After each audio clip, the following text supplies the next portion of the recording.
हरे कृष्णा।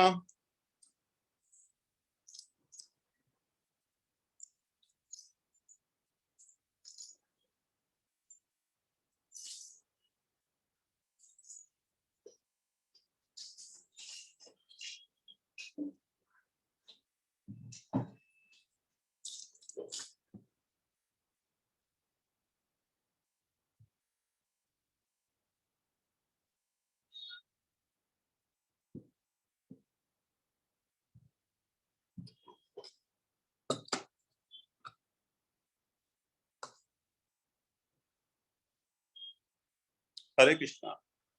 सबसे पहले हम प्रार्थना कर रहे हैं, नहीं है मेरा यह संसार, ना है ये मेरे लिए, सभी हैं कृष्ण के तभी तो प्यारे हैं वे सदा।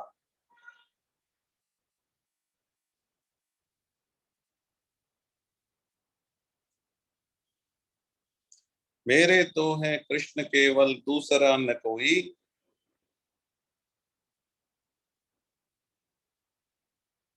जैसा भी हूँ उन्हीं का हूँ, शरण में हूँ उनकी सदा।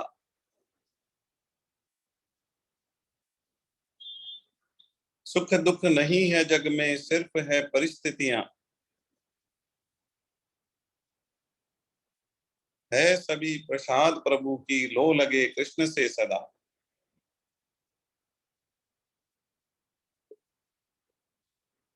वसुदेव सुतं देवं, कंस चाणूरमर्दनम,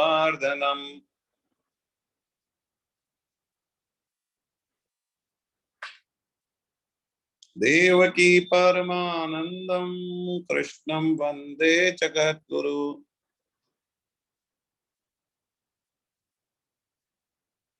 हरे कृष्णा।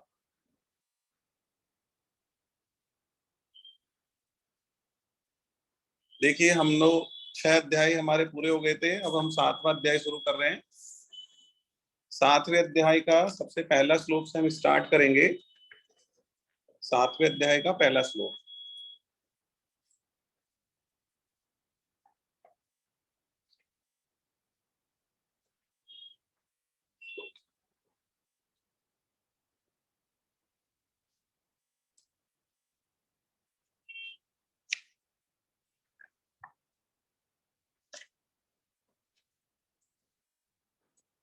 पेज नंबर 197 पे आएंगे। Page number 197।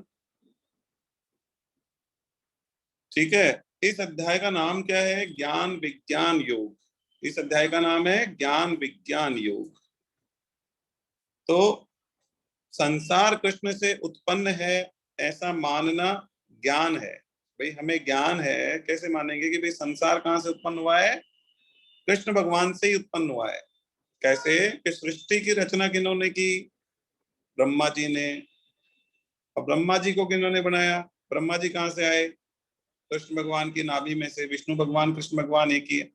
तो संसार कहाँ से आया? एक्चुअली में सब कृष्ण भगवान से ही बना है। ये तो है ज्ञान। कृष्ण भगवान से उत्पन्न हुआ है तो ज्ञान। और सब कुछ भगवान ही है, इसके अलावा कुछ भी नहीं है। जो भी कुछ है ना, जड़ चेतन कुछ भी देख रहे हैं वो सब क्या है? भगवान है, इसके अलावा कुछ भी नहीं है। यदि ऐसा आपको अनुभव हो गया जिस दिन कि भगवान के अलावा कुछ है ही नहीं, ऐसा आपको जिस दिन अनुभव हो गया, तो वो अनुभव होना क्या है? विज्ञान है। सबसे बड़ा विज्ञान वही है। ठीक है। चलो, तो ये हमारे इस मतलब इस अध्याय में इसी चीज पे चर्चा करेंगे कि संसार जो है कृष्ण भगवान से उत्पन्न हुआ है और सब कुछ कृष्ण भगवान ही है। ये सब चीज के ऊपर भी चर्चा होने वाली है और भगवान बहुत डिटेल से बताने वाले हैं सब चीजों को। और इसीलिए इसका नाम ज्ञान विज्ञान योग रखा गया है। ठीक है। अब चलते हैं हम श्री भगवान उवाच 7.1 और 7.2। श्री भगवान उवाच मतलब कृष्ण भगवान बोल रहे हैं। क्या बोल रहे हैं? हे प्रथानंदन। हे प्रथानंदन मतलब अर्जुन।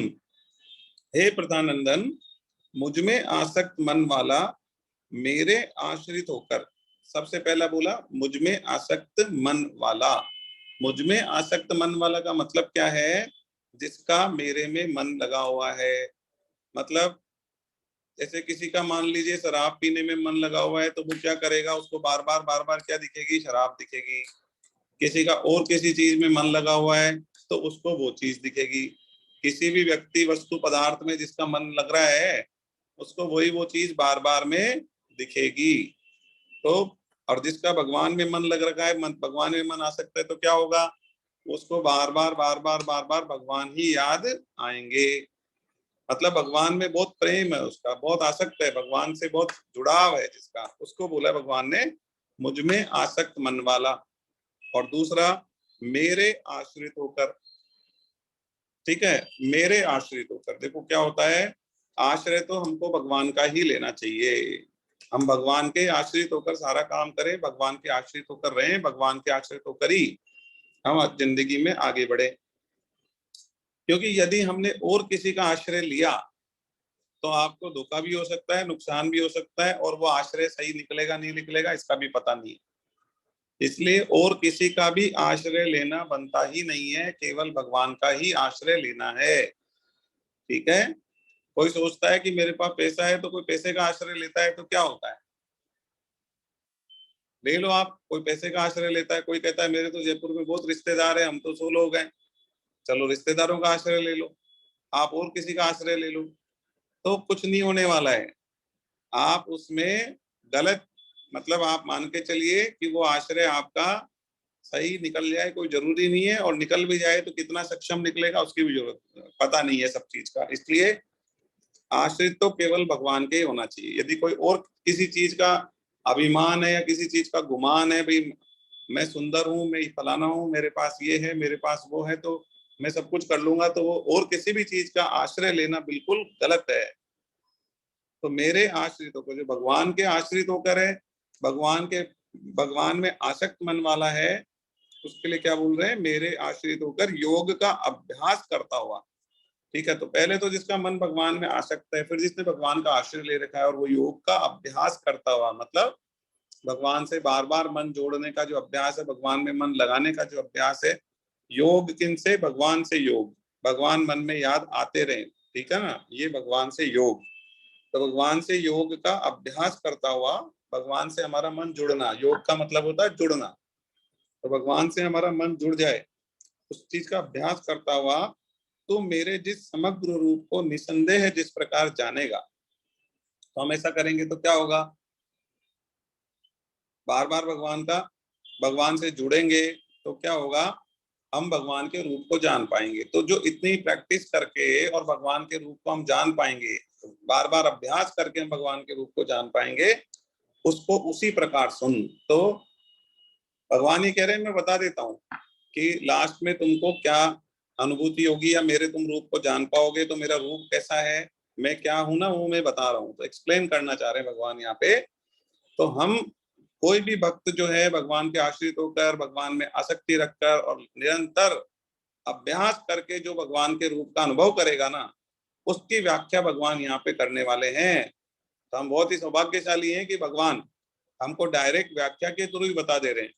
ठीक है, नहीं तो क्या होता, हमको पहले भगवान में आसक्त मन वाला होना पड़ेगा, फिर भगवान पे आश्रित होकर फिर लगातार अभ्यास करते रहेंगे, तब जाकर हम उसकी अनुभूति करते। वो भगवान कह रहे हैं, मेरे से सुन, मैं बताता हूँ तेरे लिए, मैं यह विज्ञान सहित ज्ञान संपूर्णता से कहूंगा।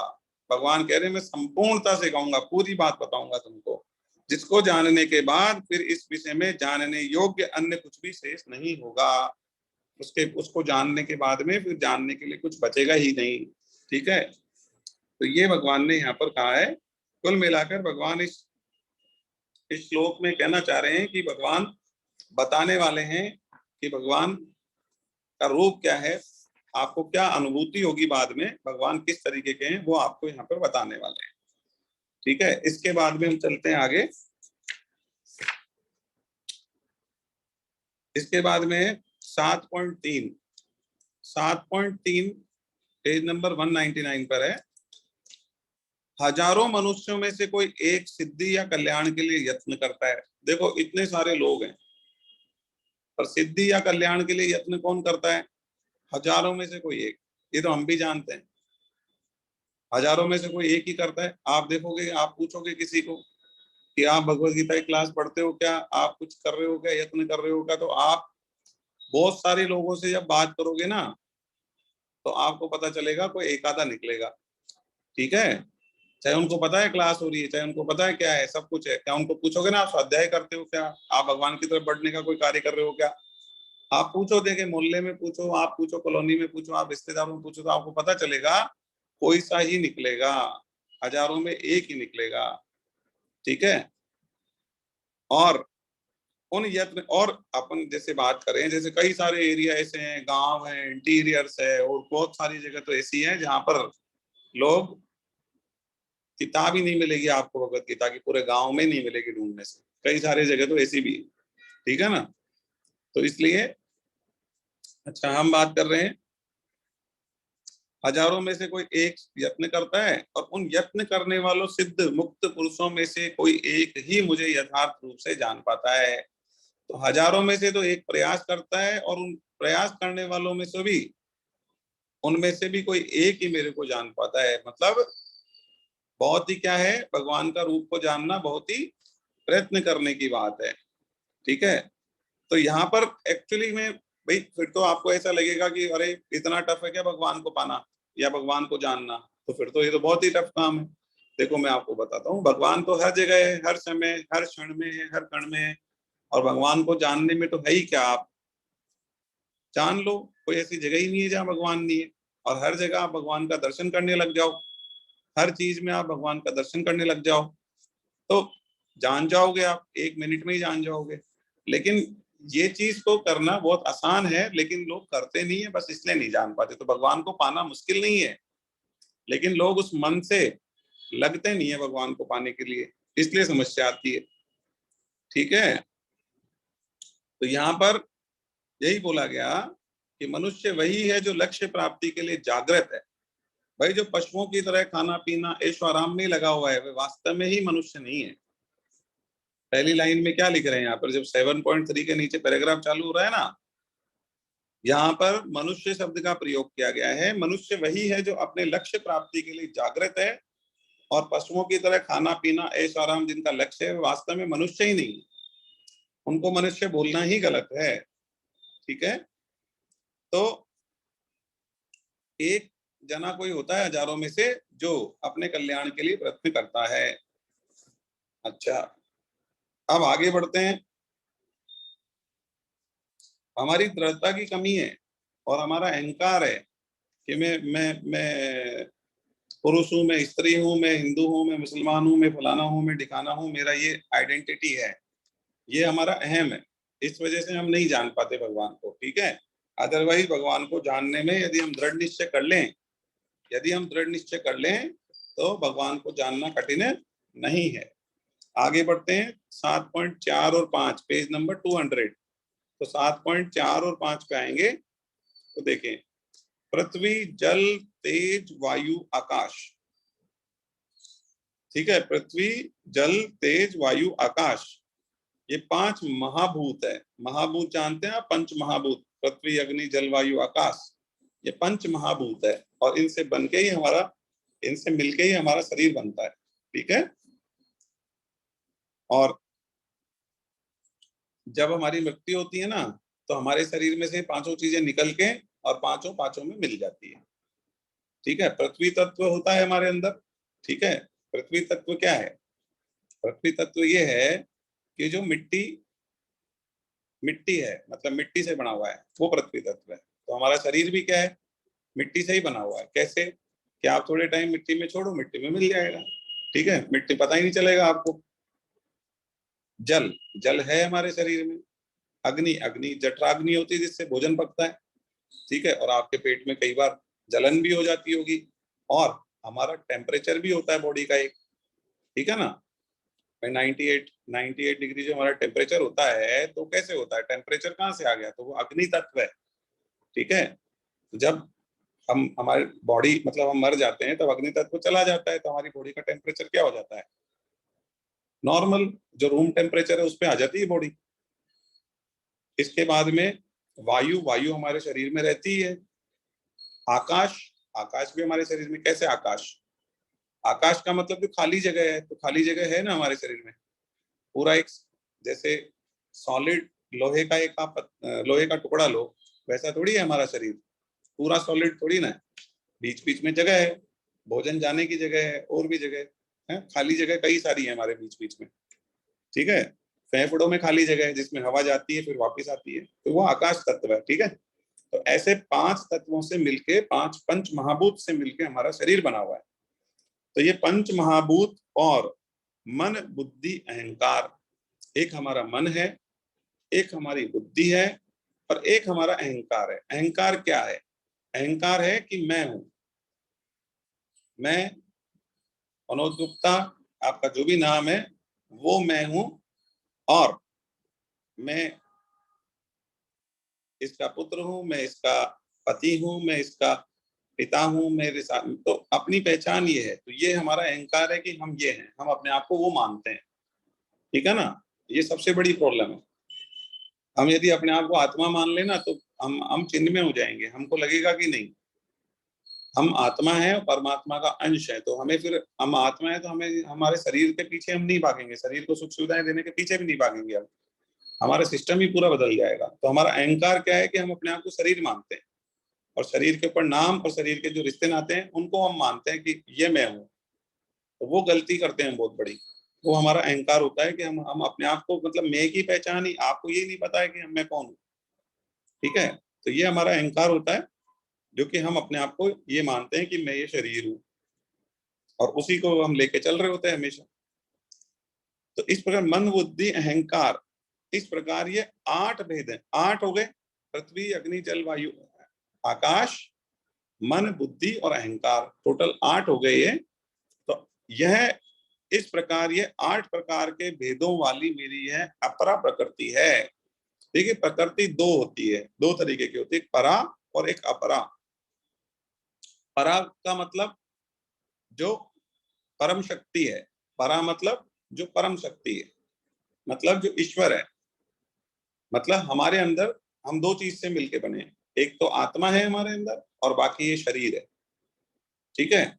शरीर है, मन बुद्धि अहंकार है, तो ये तो सब चीजें है ही हमारे अंदर। तो ये सब चीजें तो क्या जड़ है, शरीर जड़ है, हमारा मन भी जड़ है, बुद्धि भी जड़ है, और अहंकार भी जड़ है, ठीक है। ये सब जड़ चीजें हैं, ओके। और जो आत्मा है वो क्या है? वो जड़ नहीं है, वो चेतन है। तो जड़ और चेतन का जब संगम होता है, जब मिलते हैं दोनों, तब ये जीव की उत्पत्ति होती है। जड़ और चेतन का संगम होने पर ये जीव की उत्पत्ति होती है। जब बच्चा पेट में होता है 3 महीने का लगभग, तब उसके अंदर आत्मा प्रवेश करती है, ठीक है, तब वो जीव बनता है। तब वो आगे आगे और वृद्धि होती है उसकी, और वो उसको शरीर, मतलब वो पैदा हो पाता है। यदि उसमें आत्मा प्रवेश नहीं करे यदि 3 महीने पे, तो बस ठीक है, वो तो कभी जीव बन ही नहीं पाएगा, उसमें जीव नहीं आ पाएगा कभी भी। तो पेट में आत्मा प्रवेश कब करती है? जब 3 महीना हो जाता है, 3 महीने का गर्भ होता है ना, तब आत्मा प्रवेश करती है, ठीक है, अपने शास्त्रों के अनुसार। फिर बाद में विज्ञान ने भी मान लिया। पहले तो विज्ञान कुछ और ही कहता था, अपनी अपनी कहानी कुछ और ही कहता था। बाद में फिर धीरे धीरे धीरे मान गए कि भाई हाँ ठीक है, ये जो शास्त्रों में लिखा है वो बिल्कुल सही है, ठीक है। तो ये अपरा प्रकृति क्या है? अपरा का मतलब जो परम नहीं है, परा का मतलब जो परम है, तो परम का मतलब चेतन, परम का मतलब परमात्मा का अंश, ठीक है। तो इन 2 से मिलके हमारा ये सिस्टम चल रहा है पूरा। तो यहाँ पर भगवान ने बताया कि जो 8 चीज है वो तो क्या है? जड़ है और अपरा है, ठीक है। और इस अपरा अपरा प्रकृति से भिन्न जीव रूपा बनी हुई मेरी परा प्रकृति को जान। अब परा क्या है? जो हमारे अंदर आत्मा है ना, वो परा है, वो पराशक्ति है भगवान की, पराशक्ति है भगवान की, परम शक्ति है जो हमारे अंदर है, ठीक है, पराशक्ति है। तो ये कह रहे हैं इस अपरा प्रकृति को भिन्न जीव रूपा बनी हुई मेरी परा प्रकृति को जान, जिसके द्वारा जगत धारण किया जाता है, जिसके द्वारा ये जगत धारण किया जाता है। मतलब जो परा प्रकृति है वो भगवान की अंतरंगा शक्ति है। अंतरंगा शक्ति, देखो 2 शक्ति है भगवान की, एक बहिरंगा शक्ति है, एक अंतरंगा शक्ति है। तो अंतरंगा शक्ति क्या है? जो आत्मा है वो भगवान की अंतरंगा शक्ति, जिसको पराशक्ति बोलते हैं, इसको क्या बोलते हैं? परम शक्ति बोलते हैं। और बहिरंगा क्या है? जो ये भौतिक जगत है, ये बहिरंगा शक्ति है तो भगवान की सब चीजें, ठीक है। तो जो बहिरंगा शक्ति है वो तो अपरा हो गई, और जो अंतरंगा शक्ति है वो पराशक्ति हो गई, ठीक है, परम शक्ति हो गई। तो यहाँ पर जीव क्या होता है, जब जीव कैसे होता है, जब परा प्रकृति, जो जो पराशक्ति है, मतलब आत्मा जब प्रवेश करती है शरीर में, तब वो क्या बन जाता है, जीव बन जाता है। जब आत्मा शरीर में प्रवेश करती है तब क्या बनता है, वो जीव बनता है, अदरवाइज तो जीव बनेगा ही नहीं। ठीक है, तो भगवान ने बताया कि तू उसको जान, जो परा प्रकृति है ना मेरी, उसको जान, और उसी से ये जगत, उसी ने जगत धारण किया हुआ है। कैसे कि भाई, जब परा प्रकृति मतलब जो परम शक्ति है या आत्मा है, जब हमारे शरीर में प्रवेश करती है तभी जीव क्या होता है, जीव की उत्पत्ति होती है, और जीव की उत्पत्ति होने से ही ये पूरा सिस्टम जो जो है वो चल रहा है। आगे बढ़ते हैं। इसके बाद है,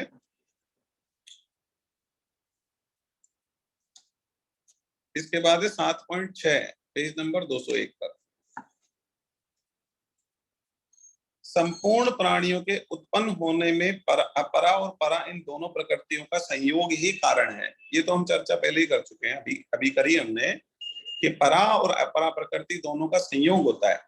संयोग क्या, कि हमारा जो शरीर होता है, उसमें जब बच्चा 3 महीने का पेट में होता है, तब उसके अंदर आत्मा प्रवेश करती है, तो उसको क्या बोलेंगे हम, परा और अपरा प्रकृति का संयोग हो गया। क्या हुआ, संयोग कैसे हुआ, जो शरीर था उसमें आत्मा चली गई, तो ये शरीर में जब आत्मा गई तो क्या हुआ, संयोग हो गया, किसका, परा और अपरा का संयोग हो गया, ऐसा तुम समझो। तो इन दोनों प्रकृतियों का संयोग ही कारण है। संपूर्ण प्राणियों के उत्पन्न होने में, संपूर्ण प्राणियों के उत्पन्न होने में अपरा और परा, इन दोनों प्रकृतियों का संयोग ही कारण है। ये दोनों प्रकृतियों का जब संयोग होता है ना, तभी प्राणी उत्पन्न होते हैं। संयोग नहीं होगा तो उत्पन्न ही कैसे होंगे। ठीक है, ऐसा तुम समझो। मैं संपूर्ण जगत का प्रभाव तथा प्रलय हूं। भगवान कह रहे हैं, भगवान बता रहे हैं मैं कौन हूं, संपूर्ण जगत का प्रभाव तथा प्रलय, मतलब प्रभाव का मतलब उत्पन्न करने वाला, प्रलय का मतलब नाश करने वाला। तो संपूर्ण जगत का प्रभव कौन है, भगवान कृष्ण है। ये संपूर्ण जगत की उत्पत्ति कैसे होती है, पूरे जगत का सृष्टि का निर्माण ही कैसे होता है, भगवान करते हैं। ठीक है, तो वही उत्पन्न करने वाले हैं और वही नाश करने वाले हैं। भगवान यदि एक बार सोचे मन में कि मेरी जहां जहां जो परम शक्ति है सभी जीवों में, वो मेरे में मिल जाए, तो क्या होगा, 1 सेकंड में धरती पे एक भी जीव नहीं बचेगा। उनकी शक्ति है ना, उन्होंने खींच ली वापस, काम खत्म, सब 1 सेकंड में मर जाएंगे, किसी में कोई जीव बचेगा ही नहीं। क्यों, क्योंकि जो उनकी परम शक्ति है वो आदेश देंगे या सोचेंगे केवल मन में कि आ जाए, इतने में काम खत्म। ठीक है, तो सारे जीवों के अंदर जो भी भगवान की आत्मा है, भगवान का रूप जो आत्मा है, जो परम शक्ति है, जिसको पराशक्ति बोलते हैं, वो यदि भगवान उसको यदि बुला लेंगे तो क्या होगा, हो जाएगा काम खत्म। ठीक है तो भगवान ये कह रहे हैं कि वही वही प्रभव है, वही प्रलय उत्पन्न करने वाले वही है, नाश करने वाले वही है, सब कुछ वही है। ठीक है, और जितने भी है ना, जैसे चाहे इसमें आपको पता है जो 84 लाख योनियां है ना, इसमें पेड़ पौधों की भी योनियां आती है। यस, हम क्या सोच रहे हैं कि हम पेड़ पौधे नहीं बन सकते, बन सकते हैं 84 लाख योनियों में पेड़ पौधे भी आते हैं। और वृंदावन में जो लताएं होती है ना, वृंदावन में जो लताएं होती है और जो वृंदा के पेड़ है, वृंदा मतलब जो तुलसी होती है, ठीक है ना, जंगल में जो तुलसी मिलती है वो वृंदा कहते हैं उसको। और वृंदावन में आपको पता ही है कि निधि वन में भी तुलसी के पेड़ लगे हुए कितने सारे। तो वो वृंदा के जो पौधे हैं ना, वो गोपियां हैं, और बहुत सारे साधु सन्यासी वृंदावन में लता के रूप में रहते हैं, पेड़ों के रूप में रहते हैं, वहां जमे रहते हैं कि भाई भगवान हमें चाहे पेड़ बना दो पर हम यही रहना चाह रहे हैं।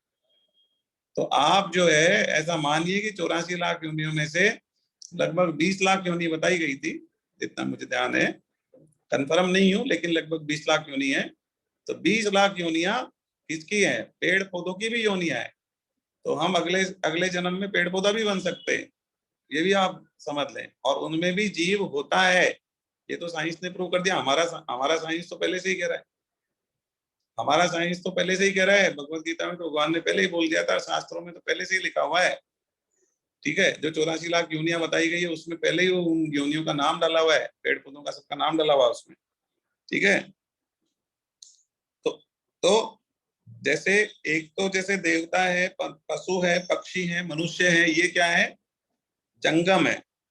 और वृक्ष, लता, घास आदि ये क्या है? स्थावर है। तो जंगम क्या है? जो चलते रहते हैं, चलते फिरते रहते हैं। स्थावर क्या मतलब? जो स्थिर रहते हैं। तो जो वृक्ष है, घास है, ठीक है, लता है, ये तो है स्थावर, स्थिर रहते हैं। ठीक है ना? और मनुष्य है, देवता है, ये सब क्या है? या पशु पक्षी हैं, ये सब है जंगम। इन सभी में अपरा और परा प्रकृति का क्या होता है? मेल होता है। तब इन सब में जीव आता है। पेड़ पौधे में भी क्या जीव होता है? यस, बिल्कुल जीव होता है। क्या पेड़ को भी उखाड़ देते तो मर जाता है? मर जाता है। अच्छा, एक काम करो, पेड़ को हम जड़ से उखाड़ देंगे तो वो मर जाएगा क्या? बिल्कुल मर जाएगा भाई। बिना बिना भूख मतलब उसको जब पानी नहीं मिलेगा और उसको जब खाना नहीं मिलेगा, तो खाना और पानी जैसे हमको नहीं मिलेगा तो हम कितने दिन जिएंगे? बस वैसे हमने उनका खाना पानी बंद किया और वो मर जाएंगे। और खाना पानी मिलते रहेगा तो बढ़िया चलते रहेंगे वो। तो इसका मतलब उनमें जीव है ना कहीं ना कहीं। यस, उनमें जीव है। ये साइंस भी मान चुका है, आपने भी पढ़ा होगा। ठीक है, तो यहाँ पर एक चीज और बिल्कुल स्पष्ट कर लें आज हम, कि हम पेड़ पौधा भी बन सकते हैं अगले जन्म में। आगे बढ़ते हैं इसके बाद में। तो ये कह रहे हैं, भगवान कह रहे हैं, संपूर्ण प्राणियों के उत्पन्न होने में परा और अपरा इन दोनों प्रकृतियों का संयोग ही कारण है। और ऐसा तुम समझो, मैं संपूर्ण जगत का प्रभव तथा प्रलय हूँ। भगवान ही संपूर्ण जगत का प्रभव है, संपूर्ण जगत को उत्पन्न करने वाले हैं, और संपूर्ण जगत को समाप्त करने वाले भी प्रभु ही हैं। ठीक है, आगे बढ़ते हैं इसके बाद में। भाई सभी को जो सत्ता मिलती है, स्फूर्ति मिलती है, कुछ भी मिलता है, वो सब भगवान से ही मिलता है, कृष्ण से ही मिलता है। इसलिए हे धनंजय, मेरे सिवा इस जगत का दूसरा कोई किंचित मात्र भी कारण तथा कार्य नहीं है। भगवान के अलावा इस जगत के उत्पन्न होने का कोई कारण नहीं है, भगवान ने उत्पन्न किया है। ठीक है, और भगवान का ही पूरा सिस्टम है। और देखो एग्जाम्पल कैसा दिया भगवान ने। जैसे सूत की मणियां सूत के धागों में पिरोई जाती है, ऐसे ही यह संपूर्ण जगत मुझ में ही ओतप्रोत है। मतलब सूत की मणियों को सूत के धागे में पिरोगे, तो सूत की मणियां हैं और सूत का ही धागा है, तो फिर चारों तरफ क्या होगा? उसमें सूत के अलावा कुछ होगा ही नहीं ना। मणियां किसकी? सूत की। धागा किसका? सूत का। तो माला तो बन गई, लेकिन उस माला में सूत के अलावा कुछ भी नहीं है।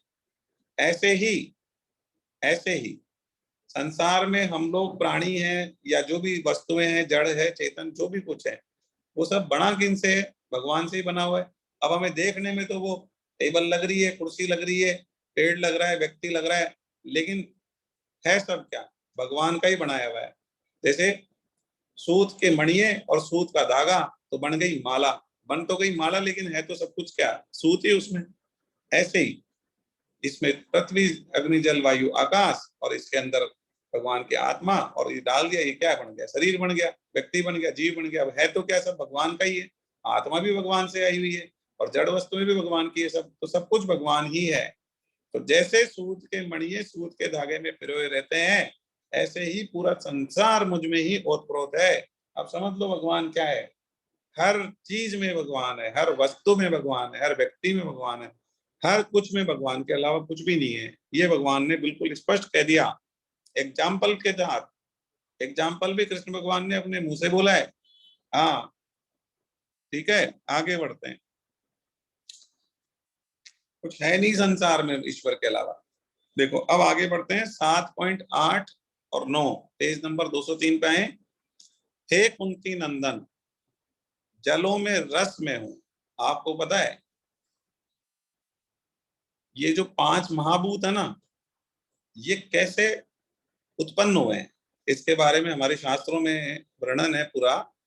ये पंच महाभूत कैसे आए, कहां से प्रकट हुए?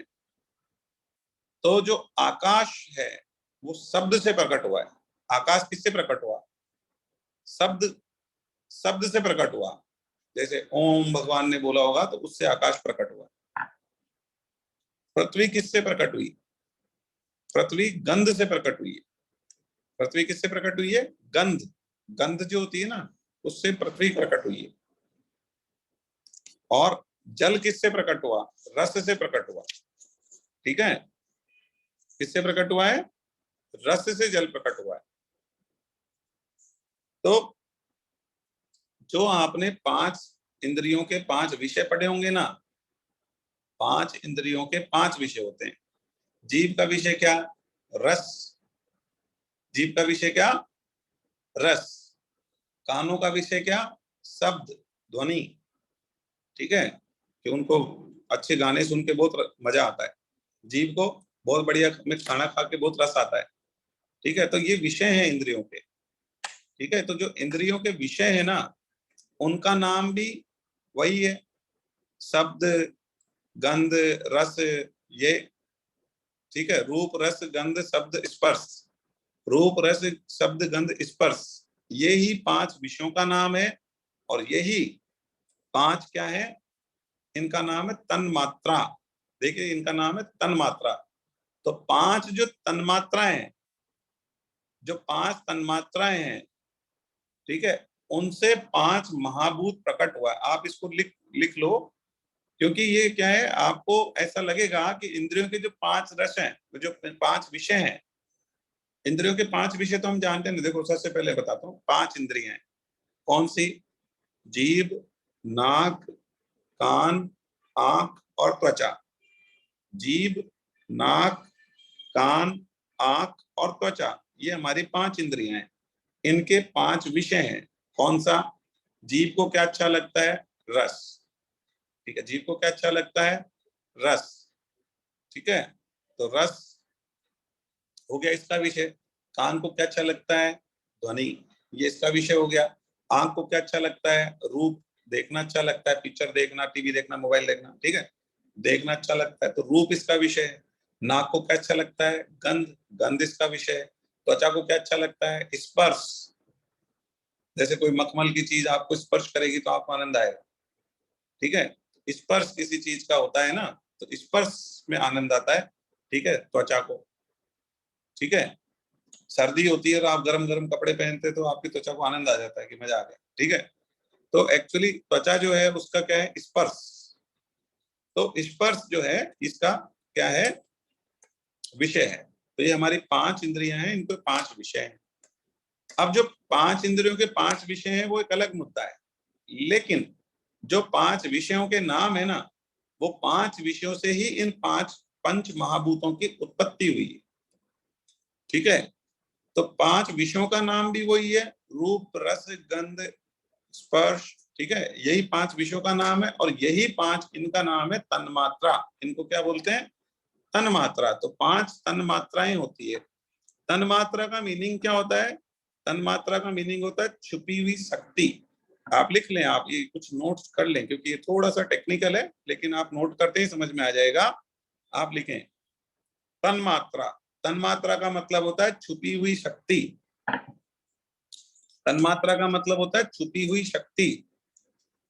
ठीक है, तो जो 5 तन्मात्राएं हैं उनके नाम क्या है? जो 5 इंद्रियों के विषयों के नाम है। लेकिन इंद्रियों के विषय बिल्कुल अलग मुद्दा है, तन्मात्राएं बिल्कुल अलग मुद्दा है। ठीक है, तो 5 तन्मात्राएं हैं। ठीक है, 5 छुपी हुई शक्तियां हैं जिससे ये पूरा पंच महाभूत प्रकट हुए हैं। तो 5 छुपी हुई शक्तियां कौन सी है? वही नाम है उनका। शब्द इसमें है भी, आप अंडरलाइन कर सकते हैं। 5 तन्मात्राएं कौन सी? सेकंड लाइन में, जहां ये श्लोक खत्म हो रहा है ना, उसके बाद में फर्स्ट लाइन है, सेकंड लाइन है। सेकंड लाइन में लास्ट लास्ट में देखें, तन्मात्रा 5 है। शब्द, स्पर्श, रूप, रस, गंध। आगे लिखा भी है, इंद्रियों के जो 5 विषयों के नाम भी यही हैं, लेकिन 5 तन्मात्राएं अलग है। तन्मात्रा होती छुपी हुई शक्ति। तो 5 छुपी हुई शक्तियां हैं ये। रब मतलब नाम लिख लें आप, शब्द, स्पर्श, रूप, रस, गंध।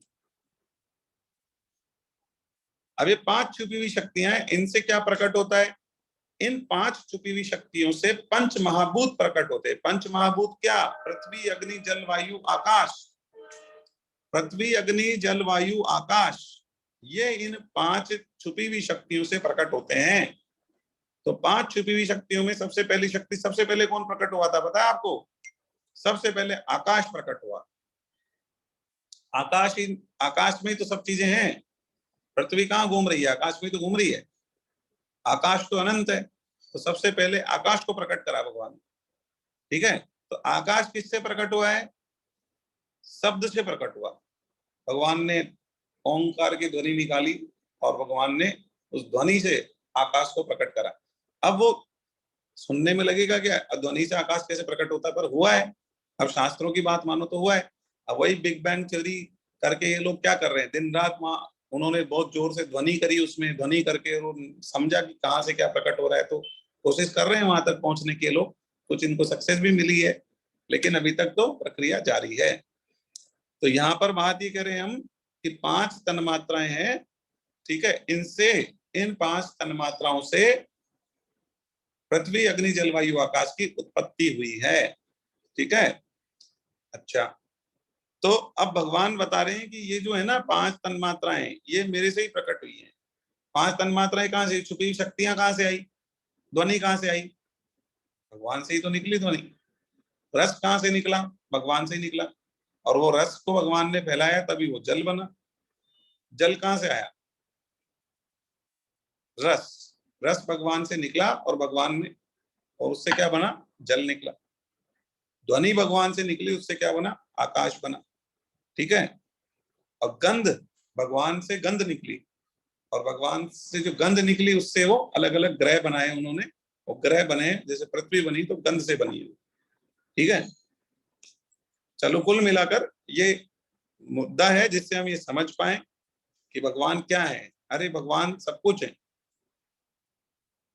भगवान के गंध से पृथ्वी प्रकट हुई, भगवान की ध्वनि से आकाश प्रकट हुआ, तो फिर भगवान से ही प्रकट है। सब कुछ भगवान ही है, और कुछ है ही नहीं। धरती, धरती पे क्या और आकाश में क्या, कहीं कुछ नहीं है, ब्रह्मांड में कुछ नहीं।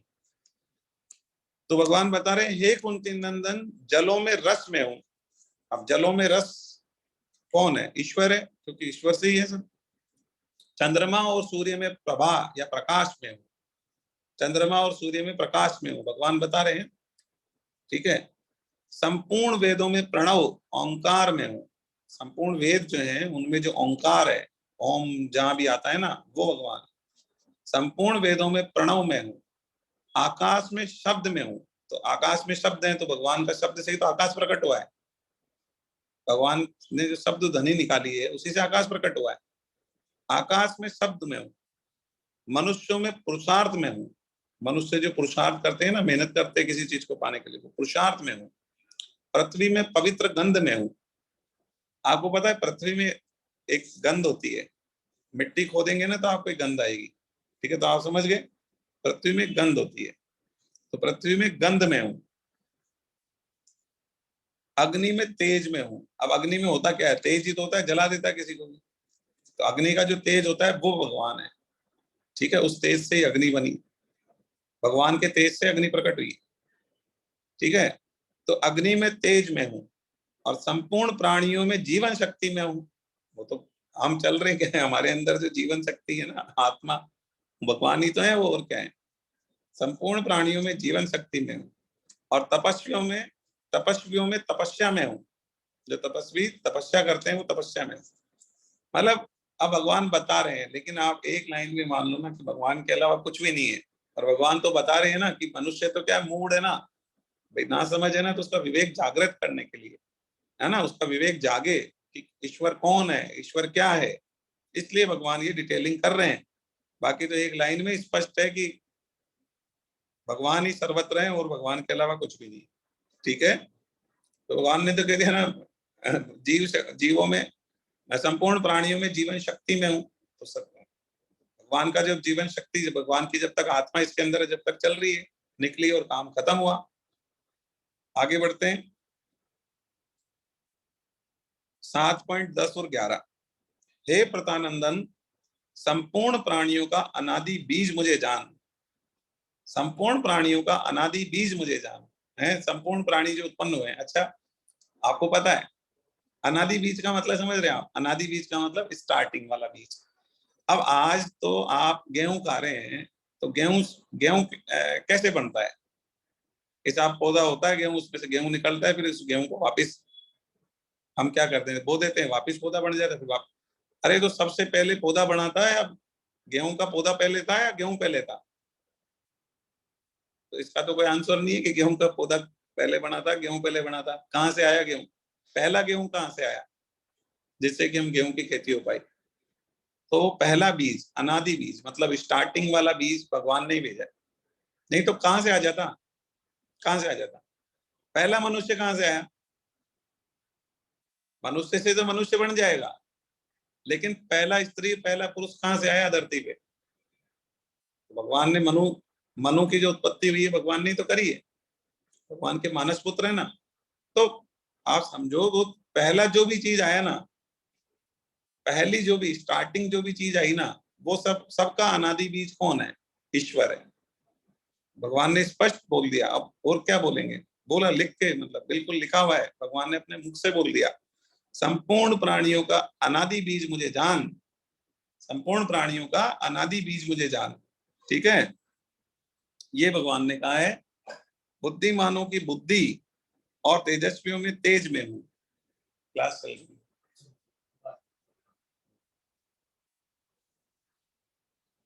बुद्धिमानों की बुद्धि और तेजस्वियों में तेज में हूँ। तो भगवान ने बताया कि बुद्धिमानी जो जो भी बुद्धिमान व्यक्ति है ना, वो सोचते हैं कि मैं हूँ बुद्धिमान, मैं इंटेलिजेंट। अरे वो इंटेलिजेंसी कहाँ है? कौन है वो इंटेलिजेंसी भगवान है।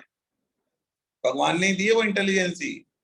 भगवान चाहते तो किसी को मंदबुद्धि बना देते हैं कर्मों का फल भोगने के हिसाब से, और भगवान चाहते हैं कि यार इसको इसने अच्छे कर्म करे हैं, है ना, तो इसको आईएएस अफसर बनाना है मेरे को, तो उसमें बुद्धि ज्यादा डाल देते हैं। तो भगवान है ना डालने वाले। तो बुद्धि कौन है? प्राणियों में बुद्धि कौन है? वो भगवान खुद है। वो कह रहे हैं बुद्धिमानों की बुद्धि में हूँ और तेजस्वियों में तेज में हूँ। तो जो तेजस्वी लोग होते हैं उनमें तेज कहाँ से आता है? वो भगवान से ही तेज आता है, और कहाँ से आएगा तेज? ठीक है। तो किसी भी व्यक्ति में देखो, आपको एक बहुत बढ़िया चीज बताता हूँ, किसी भी व्यक्ति में आप कोई विशेषता देखते हैं ना, विशेष गुण, कि भाई इसमें तो विशेष गुण है, तो जो आप किसी भी व्यक्ति में कोई विशेषता देखते हैं ना, तो आप मान के चलिए कि वो भगवान ही है, भगवान का ही रूप है वो, भगवान की ही विशेषता है जो उस व्यक्ति में प्रकट हुई है। विशेषता तो भगवान की ही है। किसी को बहुत सुंदर बनाया तो वो भगवान की है विशेषता, पर उस व्यक्ति में प्रकट हो गई। किसी को बहुत बुद्धिमान बनाया तो विशेषता किसकी है? वो भगवान की है। वो बहुत सबसे बुद्धिमान तो भगवान ही है, और बुद्धि भेजने वाले भी भगवान ही है तो वो भगवान ही है। तो किसी में भी आप कुछ विलक्षण देखें ना, तो आप समझ जाइए कि भगवान की कृपा है, भगवान की विशेषता आई है उस व्यक्ति में। ठीक है। तो बुद्धिमानों की बुद्धि, और इतना स्पष्ट बोल रहे हैं, और क्या इससे स्पष्ट क्या कहेंगे? भगवान ने तो साफ ही कह दिया ना, बुद्धिमानों की बुद्धि, तेजस्वियों का तेज में। हे भरतवंशियों में श्रेष्ठ अर्जुन, बलवानों में काम और राग से रहित बल में हूं। जो बलवान है ना, उनमें काम और राग से रहित बल। ठीक है ना, काम और राग मतलब राग और काम जानते हैं आप, उनसे रहित जो बल है वो मैं हूं। और प्राणियों में धर्म से अविरुद्ध धर्म युक्त काम में हूं। जो धर्म युक्त काम होता है वो मैं हूं। ठीक है, भाई धर्म युक्त काम तो होता ही है। धर्म युक्त काम होगा जब ही तो वंश बढ़ेगा या सृष्टि चलेगी, नहीं तो सृष्टि खत्म हो जाएगी। तो धर्मयुक्त काम भगवान ही है। ठीक है, तो जो धर्मयुक्त काम होता है वो भगवान ही है।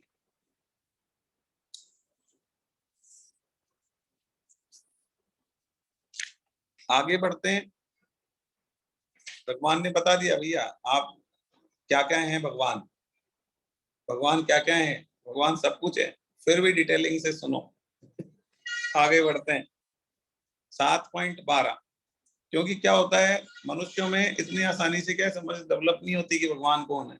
अपन कहते हैं सब कुछ है, सब कुछ है, सब कुछ है, तो वो कहते हैं सब कुछ का मतलब सब कुछ। लेकिन फिर भगवान बताते हैं रुको चलो मैं बताता हूँ डिटेल से। ऐसा एक एक एक चीज बता रहे हैं प्रभु। आगे बढ़ते हैं। 7.12। और तो क्या कहूं, जितने भी सात्विक भाव हैं, जितने भी राजस और तामस भाव है, सब मुझसे ही होते हैं। सात्विक, तामसिक, राजस, सब भगवान से ही हैं, सारे भाव कहाँ से प्रकट होते हैं? भगवान से ही प्रकट होते हैं। ठीक है, ऐसा समझो। परंतु मैं उनमें और वो मुझ में नहीं है। परंतु मैं उनमें और वे मुझ में नहीं है। भगवान कह रहे हैं मैं उनमें और वे मुझ में नहीं है। मतलब मतलब देखो, सबसे पहले तो ये समझिए, सात्विक, राजसिक, तामसिक, तीन तरीके के लोग होते हैं, तीन तरीके के खाने के पदार्थ होते हैं, तीन तरीके के गुण होते हैं ना, तीन तरीके की ये चीजें हैं। सात्विक चीजें मतलब वैसे समझ जाओ आप, जैसे एक लिस्ट है। सात्विक क्या है? जैसे दूध सात्विक है, और तामसिक क्या है? शराब तामसिक है। तब बोलेंगे कि साहब इसमें शराब किसी ने पी तो इसमें गलत क्या हो गया? अब ठीक है, इसमें गलत क्या है भाई? जो अपने, कोई कहता है तो जो का पानी है, कोई क्या कहता है, मतलब वो जब अपने अपने वो क्या करते हैं, वो देते हैं ना अपने दलील, कि हमने किसी के पैसे थोड़ी चुराए, हमने पैसे कमाए। अब हमारी इच्छा कि हम 20-30 रुपए 50 रुपए का दूध का गिलास खरीदे। मार्केट में जो दूध मिलता है ना, कढ़ाई का दूध, जो उबाल के हलवाई बेचते हैं, तो 25 रुपए 50 रुपए का दूध का गिलास बेचते हैं। तो बोले साहब हमने पैसे कमाए हैं, अब वो 50 रुपए से हम दूध का गिलास खरीदें, हैं, लस्सी का गिलास खरीदें। लस्सी, लस्सी जो है वो भी सात्विक है, दूध क्या है? सात्विक है। ठीक है, तो बोले हम 50 रुपए की लस्सी खरीदें, दूध खरीदें, या 50 रुपए का हम शराब खरीदें, तो उसमें फर्क क्या पड़ गया? क्योंकि पैसे तो हमारे ही हैं, और हमें जो इच्छा हुई वो हमने ले लिया। तो दलील देने वाले लोग ऐसा कहते हैं। लेकिन आपको बता दें, शास्त्रों में लिखा है ना तामसी का मतलब, तामसी का कैसे? अच्छा ये बताओ, दूध पीने से कितने घर उजड़ गए? कि साहब ये तो बहुत दूध पीता था, तो इसका घर बर्बाद हो गया, पूरा काम गड़बड़ हो गया। तो आपने सुना कभी? नहीं सुना ना। और शराब पीने से कितने घर उजड़ गए? लाखों, लाखों घर उजड़ चुके हैं। और किसी की किडनी फेल हो गई है, किसी का लीवर फेल हो गया, किसी का कुछ हो गया, किसी का कुछ हो गया है। और पैसा जो घर में आया वो बर्बाद कर दिया गया, उससे घर टूट गए, झगड़ा हो गया, दंगा हो गया, लड़ाई मारपीट हो गई, सब कुछ हो गया। तो अभी भी दलील देने वाले दलील दे सकते हैं कि वही 50 रुपए में हमने दूध खरीदा, से 50 रुपए का हमने दारू खरीदा, हमारे पैसे हमने कमाए, हम कुछ भी खरीद रहे हैं और पी रहे हैं, उसमें तामसिकता की बात कहाँ से आ गई? अरे भाई मान लो, शास्त्रों में लिखा है कि वो तामसिक है, तो वो तामसिक ही रहेगा। हाँ, हम चाहे कितने भी बड़े ज्ञानी बन जाएं, चाहे कितने भी बड़ी दलील दे दें, लेकिन सब दलील क्या है? फैल है। किसके आगे? हमारे शास्त्रों के आगे सब फैल है। उसका सीधा सीधा एग्जाम्पल है कि दारू पीने से तो अब तक लाखों करोड़ों घर उजड़ चुके हैं, लेकिन दूध पीने से एक भी घर बर्बाद नहीं हुआ। आपने कभी नहीं सुना होगा कि बहुत दूध पीता था, उसका घर बर्बाद हो गया, या वो खत्म हो गया, या उसका सिस्टम फेल हो गया, या कुछ भी हो गया। कुछ भी नहीं हुआ, कुछ भी नहीं हुआ।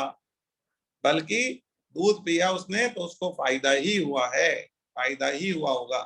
तो फिर इसलिए ये सात्विकता का तामसिकता का फर्क है। अब है तो सारे भाव किससे? ईश्वर से। उत्पत्ति किससे हुई है? दूध की उत्पत्ति भी ईश्वर से, शराब की उत्पत्ति भी ईश्वर, सब कुछ ईश्वर का ही है, बनाया हुआ सिस्टम बन गया है। अब वो आपकी इच्छा है ना, अब आप अपने विवेक का प्रयोग नहीं करो और गलत चीज की तरफ जाओ, तो जाओ, फिर क्या है? फिर जो उसके परिणाम होंगे वो भुगतना। आगे डिटेल से आएगा। क्या होता है सात्विक चीज? तो कैसी होती है? जो आपको स्टार्टिंग में तो बढ़िया नहीं लगेगी, बहुत अच्छी, कोई रसीली नहीं होगी, है ना, लेकिन परिणाम उसका बहुत सुखद होगा। ये सी होती सात्विक चीज। और तामसिक चीज कैसी होगी? स्टार्टिंग में तो आपको बहुत ऐसे आनंद देगी और इंटरेस्ट देगी और आपको मजा आएगा, है। और परिणाम में क्या होगा?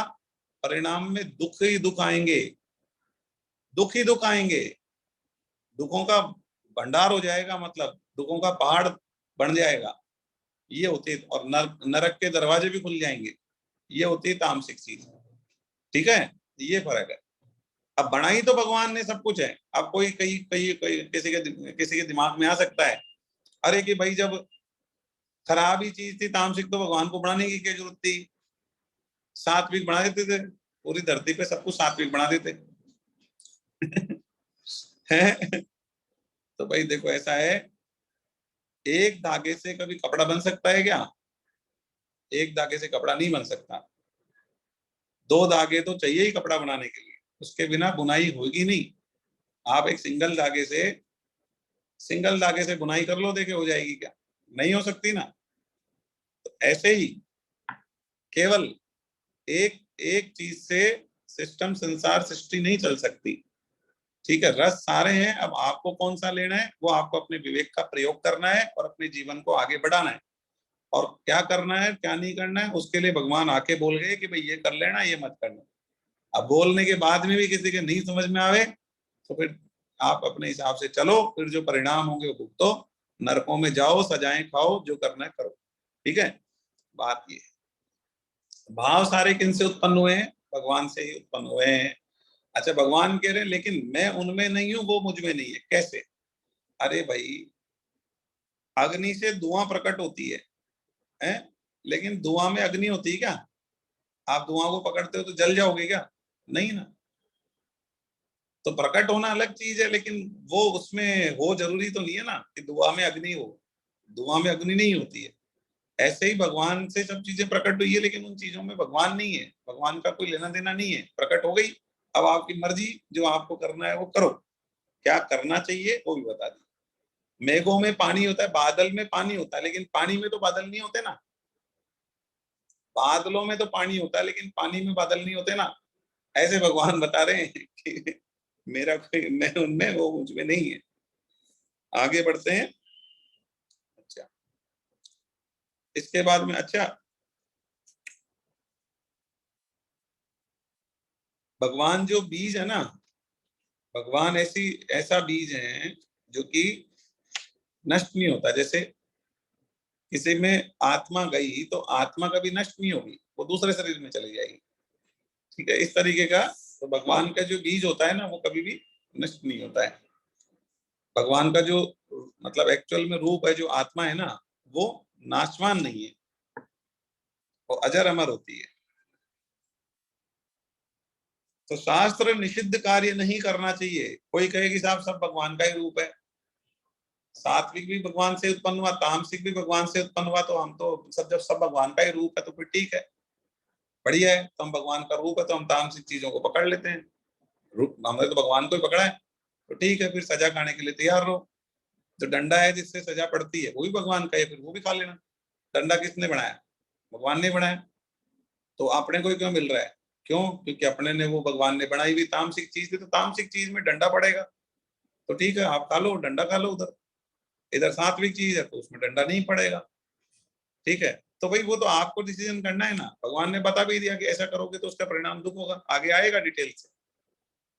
ठीक है, तो बनाया हुआ सब भगवान का ही है। तो कोई ये कहता है ना, अरे भगवान का बनाया हुआ है, ओहो ये तो भगवान का है, चलो दारू भी भगवान ने बनाई, चलो हम पी लेते हैं, पी लो। फिर क्या होगा? फिर किडनी फेल हो जाएगी। हो जाने दो फिर, हॉस्पिटल में भर्ती रहना। और पैसे जितने भी जोड़े सब खर्चे हो जाएंगे, सब खर्चों के निपट जाएगी फाइल आपकी, तो निपटवा लेना। तो वो क्या है, वो भी सब भगवान का ही सिस्टम है। तो फिर ठीक है ना, आप भगवान का तो सब कुछ ही है। पर आपको क्या करना है, ये आपको अपने विवेक का प्रयोग करके अपने जीवन को चलाना है। ठीक है। और डायरेक्ट आपको पता नहीं है क्या सही है क्या गलत है, तो फिर भगवान की वाणी पढ़ लो, भगवत गीता पढ़ लो, सुन लो, उससे पता चल जाएगा क्या सही है और क्या गलत है। वो बता ही रहे हैं, भगवान खुद आए हैं बताने के लिए। आए हैं और बोल के गए, तो खुद आके बता दिए। अब आपका कोई दोस्त है, आपका कोई बहुत बहुत आपका शुभ चिंतक है, कोई बात आके कह गया कि ऐसा मत करना भाई, नहीं दिक्कत हो जाएगी, तो आप क्या करते हो? अरे ये तो मेरा बहुत शुभ चिंतक है, ये इसने आके बोल गया ना, अब ये काम नहीं करेंगे। अरे जब आप अपने शुभ चिंतक की कोई बात, जो आके आपका सगा संबंधी मित्र है कोई खास, वो आपको आके कह जाता है, तो आप उसकी बात मान लेते हो कि ऐसा मत करना, गड़बड़ हो जाएगी। क्यों? क्योंकि वो आके कह के गया है। मानते हो ना आप? तो बस ये भी ऐसे ही मान लो कि आपका सबसे बड़ा शुभचिंतक कौन है? ईश्वर। वो खुद आके कह के गए हैं। तो पहले तो सुनो क्या कह के गए हैं, और फिर मान लो कि वो कह के गए हैं, भैया मान लो, उनसे बड़ा कोई शुभचिंतक नहीं है आपका। आगे बढ़ते हैं। 7.13, 7.13, किंतु इन तीनों गुण रूप, इन तीनों गुण रूप भावों से मोहित ये संपूर्ण जगत इन गुणों से अतीत और अविनाशी मुझे नहीं जानता है। ठीक है, इन तीनों गुणों में क्या है, लोग मोहित हो रखे हैं। मोहित होने का मतलब बस उनमें लगे लगे पड़े हैं, उन्हीं में लगे पड़े, तीनों गुणों में लगे पड़े हैं। कोई सात्विक में लग रहा है, कोई तामसिक में लग रहा है, कोई रासिक में लग रहा है, बस सब खो चुके, सब उसी में संसार माया सिस्टम में ही सब लोग लगे हुए हैं। और वो लोग क्या है, जो इन गुणों से अतीत है, अविनाशी है, परमात्मा जो है ना, उसको नहीं जानते हैं। क्यों? क्योंकि वो ध्यान ही नहीं देते कभी ईश्वर की तरफ। आप एक चीज बताओ, कोई व्यक्ति जो है वो ईश्वर को जानना ही नहीं चाहेगा बिल्कुल, बस ये कर लूं, इसमें मजा आ रहा है, ये काम कर लूं, ये यहाँ कर लूं, कमा लूं पैसा, अच्छा कमा लूं, कमा के क्या करोगे, क्या करोगे? एक व्यक्ति, एक छोटी सी कहानी है। एक व्यक्ति क्या था, समुद्र के किनारे उसके वहां बैठा था और मछली पकड़ रहा था। समुद्र मान लो, तालाब मान लो, मछली सब जगह होती है ना। तालाब के किनारे मान लो, अपने गांव में ही मान लो, खुद के गांव में बैठा था तालाब के किनारे और वहां मछली पकड़ रहा था। तो मछली में क्या है, उसने क्या है, कांटा लगा के और आराम से आनंद ले रहा था कि ठीक आ जाएगी जब आएगी, नहीं कोई बात नहीं, बहुत आनंद से वो बैठा था। तो एक व्यक्ति आया, उसने कहा, अरे आप इतने आराम से आनंद से बैठे हो, आप ऐसा क्यों नहीं करते कि एक नाव ले लो और आप जो है ना, एक कांटे की जगह जाल ले लो और पूरा घूम के और इसमें जितनी मछलियां हैं ना, खूब सारी मछलियां निकाल लो इसमें से आप, हैं, इतनी खूब सारी मछलियां निकाल लो आप। उस आदमी ने पूछा, अच्छा फिर क्या होगा? बोले, नहीं आपके पास खूब मछलियां हो जाएगी, अच्छा फिर क्या होगा? फिर आप उनको बेच देना, अच्छा फिर क्या होगा? वो बेचने से खूब सारे पैसे आ जाएंगे, अच्छा फिर क्या करेंगे, उसके पैसे क्या करेंगे? अरे खूब सारे पैसे आ जाएंगे तो आप क्या करना, गाड़ी ले लेना, मकान ले, अच्छा फिर उससे क्या होगा? अरे फिर आप बिल्कुल बढ़िया सुख शांति से अपनी जिंदगी जी पाओ। अरे तो मैं सुख शांति से ही तो जी रहा हूँ भाई, मैं सुख शांति से बैठा हूँ ना, आराम से आंख बंद करके मैं अपना कांटा लगा के बैठा हूँ, काम कर रहा हूँ, बहुत बिल्कुल सुख शांति है मेरे पास। तो वो सब कुछ करके अंत में क्या होगा? आप सुख शांति की खोज कर रहे हैं क्या? तो वो तो हमारे पास पहले से ही है। उसके लिए इतना धंध बंद करने की जरूरत ही क्या है? तो जो आपका कर्तव्य है वो करें आप, ज्यादा धंध बंद की जरूरत नहीं है। सुख शांति तो हमारे अंदर होती है, ये भौतिक चीजों से सुख शांति नहीं आती। वो व्यक्ति आराम से तालाब के किनारे आंख बंद करके आराम कर रहा है और अपना काम उसका जो चल रहा है वो कर रहा है, वो काम के लिए भी समय जितना देना चाहिए दे रहा है। तो वो व्यक्ति हमेशा क्या रहेगा, वास्तव में ज्यादा सुखी वही रहेगा जो बहुत ज्यादा हाई तौबा करके और बहुत ज्यादा कर लूं और बहुत ज्यादा कमा लूं और बहुत ज्यादा कर लूं, वो कभी भी सुखी रह ही नहीं सकता। और वो भौतिक वस्तुओं से सुख लेना चाह रहा है, वो डायरेक्शन ही गलत है। भौतिक चीजों में सुख है ही नहीं, वैसे क्लास चल रही है ना, भौतिक चीजों में वैसे भी सुख है ही नहीं, तो वो गलत तरफ जा रहा है। तो वो जान नहीं पाता भगवान को, जो बहुत ज्यादा हाई तौबा में लगा रहता है ना, वो भगवान को जान ही नहीं पाता है। तो भगवान इन तीनों गुणों से ऊपर है। अब क्या होता है, इन तीनों गुण, ये तीनों गुण क्या है, ये भगवान की माया है। तो उससे क्या है, उस आवरण से दब जाते हैं सब लोग। उसी डेली उठना, ठीक है, उठना, तैयार होना, भागना, ऑफिस गए, खड़ा खाना खाए, ऑफिस भागे, ऑफिस से आए और बस कोई टीवी में लग गया, कोई काम में लग गया और लग के शाम भर थक गए और रात को 10 बजे सो गए, 10-11 जो भी है सो गए। और जितनी देर को टाइम मिला फ्री, तो कोई बातचीत में लग गया, कोई काम में लग गया, कोई मतलब इधर उधर कर कर आके चलो सो गए। भगवान के लिए टाइम है ही नहीं। क्यों? क्योंकि वो मानते ही इस फालतू काम में क्या रखा है। तो वो बस ऐसे लोग हैं, वो फिर भगवान को जान नहीं पाते हैं। जैसे एक एग्जाम्पल भी दिया हुआ है, जैसे समुद्र होता है, ये कोई तालाब है, तो तालाब में क्या होता है, जलकुंभियां उग जाती है। तो जलकुंभी उग जाती है तो उसके पत्ते पत्ते फैल जाते हैं, तो पता ही नहीं चलता नीचे तालाब भी है, ढक लेते हैं वो पत्ते, पता नहीं चलता कि नीचे तालाब का भी अस्तित्व है। इसी प्रकार मनुष्य क्या होता है, सात्विक राजसिक तामसिक गुणों में लगा रहता है और अपने कार्यों में लगा रहता है, कार्य करते रहते हैं। उसके पीछे मूल कौन है, वो मूल ढक जाता है उन सब कामों में, और वो मूल मूल ही भूल जाते हैं, मूल तक पहुंच ही नहीं पाते हैं, उनको जान ही नहीं पाते हैं। ठीक है, तो इन गुणों से अतीत और अविनाशी मुझे नहीं जानता है व्यक्ति। अच्छा अब देखो, बहुत ही जबरदस्त श्लोक आ रहा है, बहुत जबरदस्त श्लोक आ रहा है। 7.14 है। भगवान ऐसे श्लोक बोल देते हैं ना तो भगवान एक विशेष कृपा कर देते हैं हमारे ऊपर। देवी गुणमयी मम माया दुरत्याम मामेव ये प्रपदन्ते माया में ताम तरंति थे। ये भगवान ने बोल दिया क्या? अरे भाई, क्योंकि ये मेरी गुणमयी जो देवी माया है ना, ये बहुत दुस्तर है, बहुत दुस्तर है ना। इससे बाहर निकलना मुश्किल है। आदमी को जिस चीज का रस चढ़ जाता है ना, किसी को काई का रस चढ़ रहा है, किसी को पैसे कमाने का रस चढ़ रहा है, किसी को काई का रस चढ़ रहा है ना, तो वो रस उतर आदमी की बुद्धि को ऐसा घुमाता है, ऐसा माया में फंसाता है कि बहुत उसको पार पाना मुश्किल है। उसको पार पाना ही मुश्किल है। ठीक है।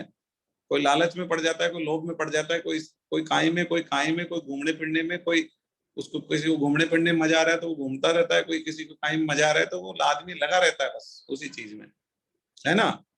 तो यह मेरी त्रिगुणात्मक की माया है, गुणमयी, मतलब तीनों गुण है जिसमें सात्विक राजसिक तामसिक। देवी माया बहुत दुरत्य है, अतः इससे पार पाना बहुत कठिन है।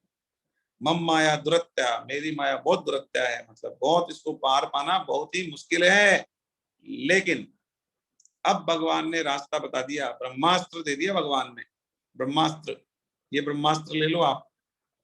यदि आपको ये संसार के जो सिस्टम चल रहा है ना, इससे इसमें जो आवरण ढका हुआ है ना, जिसमें प्रभु का अस्तित्व ढका हुआ है, इस आवरण में उसको पहचानना है और ईश्वर तक पहुंचना है ना। और ये जो माया का प्रभाव है ना जिसमें हम फंसे हुए हैं, ठीक है, कोई पैसा कमाने में बहुत इंटरेस्टेड है, कोई किसी चीज में बहुत इंटरेस्टेड है, तो जो इस तरीके से फंसे हुए हैं ना, उनके बाहर निकलने का रास्ता बता दिया भगवान ने। ये रूट है क्या? जो केवल मेरे ही शरण होते हैं वे इस माया को तर जाते हैं।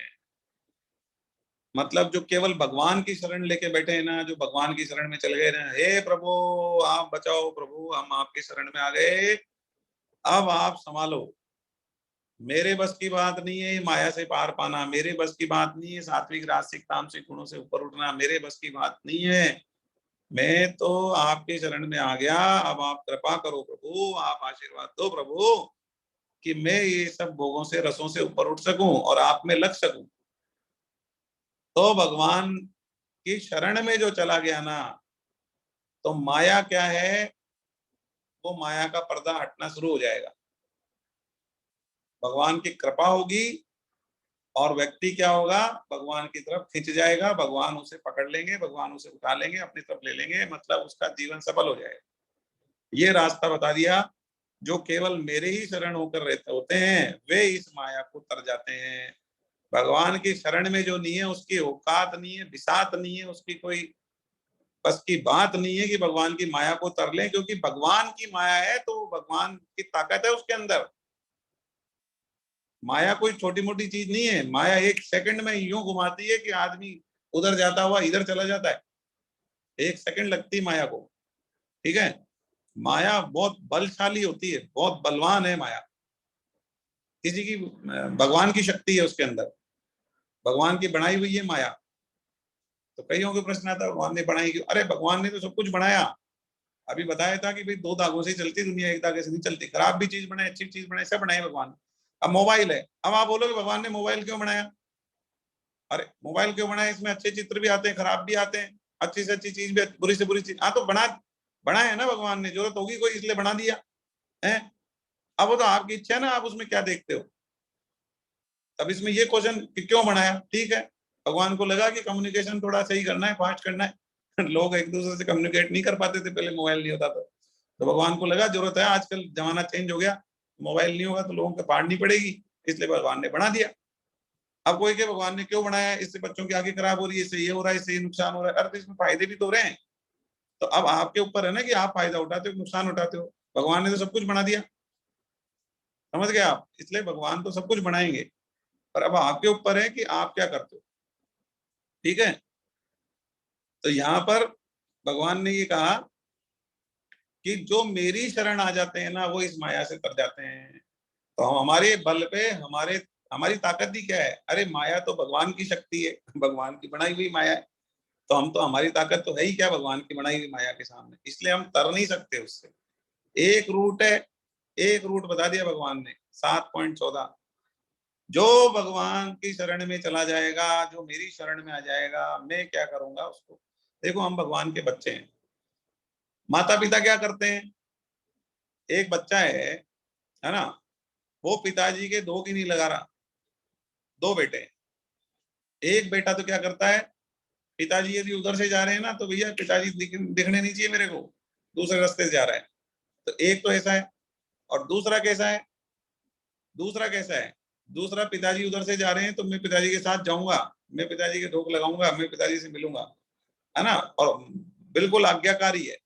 पिताजी ने कह दिया 2 घंटे यहाँ बैठ जाओ, 2 घंटे बैठ जाएगा। एक ऐसा बेटा है, और एक ऐसा बेटा है जो कि पिताजी की सुनना ही नहीं चाह रहा कुछ, और पिताजी को पिताजी ही नहीं मान रहा, न दो कर रहा न नमस्कार कर रहा। पिताजी कह रहा है यार हैंगे पिताजी, आप मेरे को क्या पता आप पिताजी हैं, माताजी ने बताया था, हाँ तो ठीक है हैंगे, तो क्या हो गया, ठीक है आपका कर्तव्य था, मैं पैदा हो गया तो इसका मतलब क्या है कि मैं आपके धोख दूंगा क्या, कोई किस चीज का धोख दूंगा, मैं धोख वोख देने वाला नहीं हूँ आपके।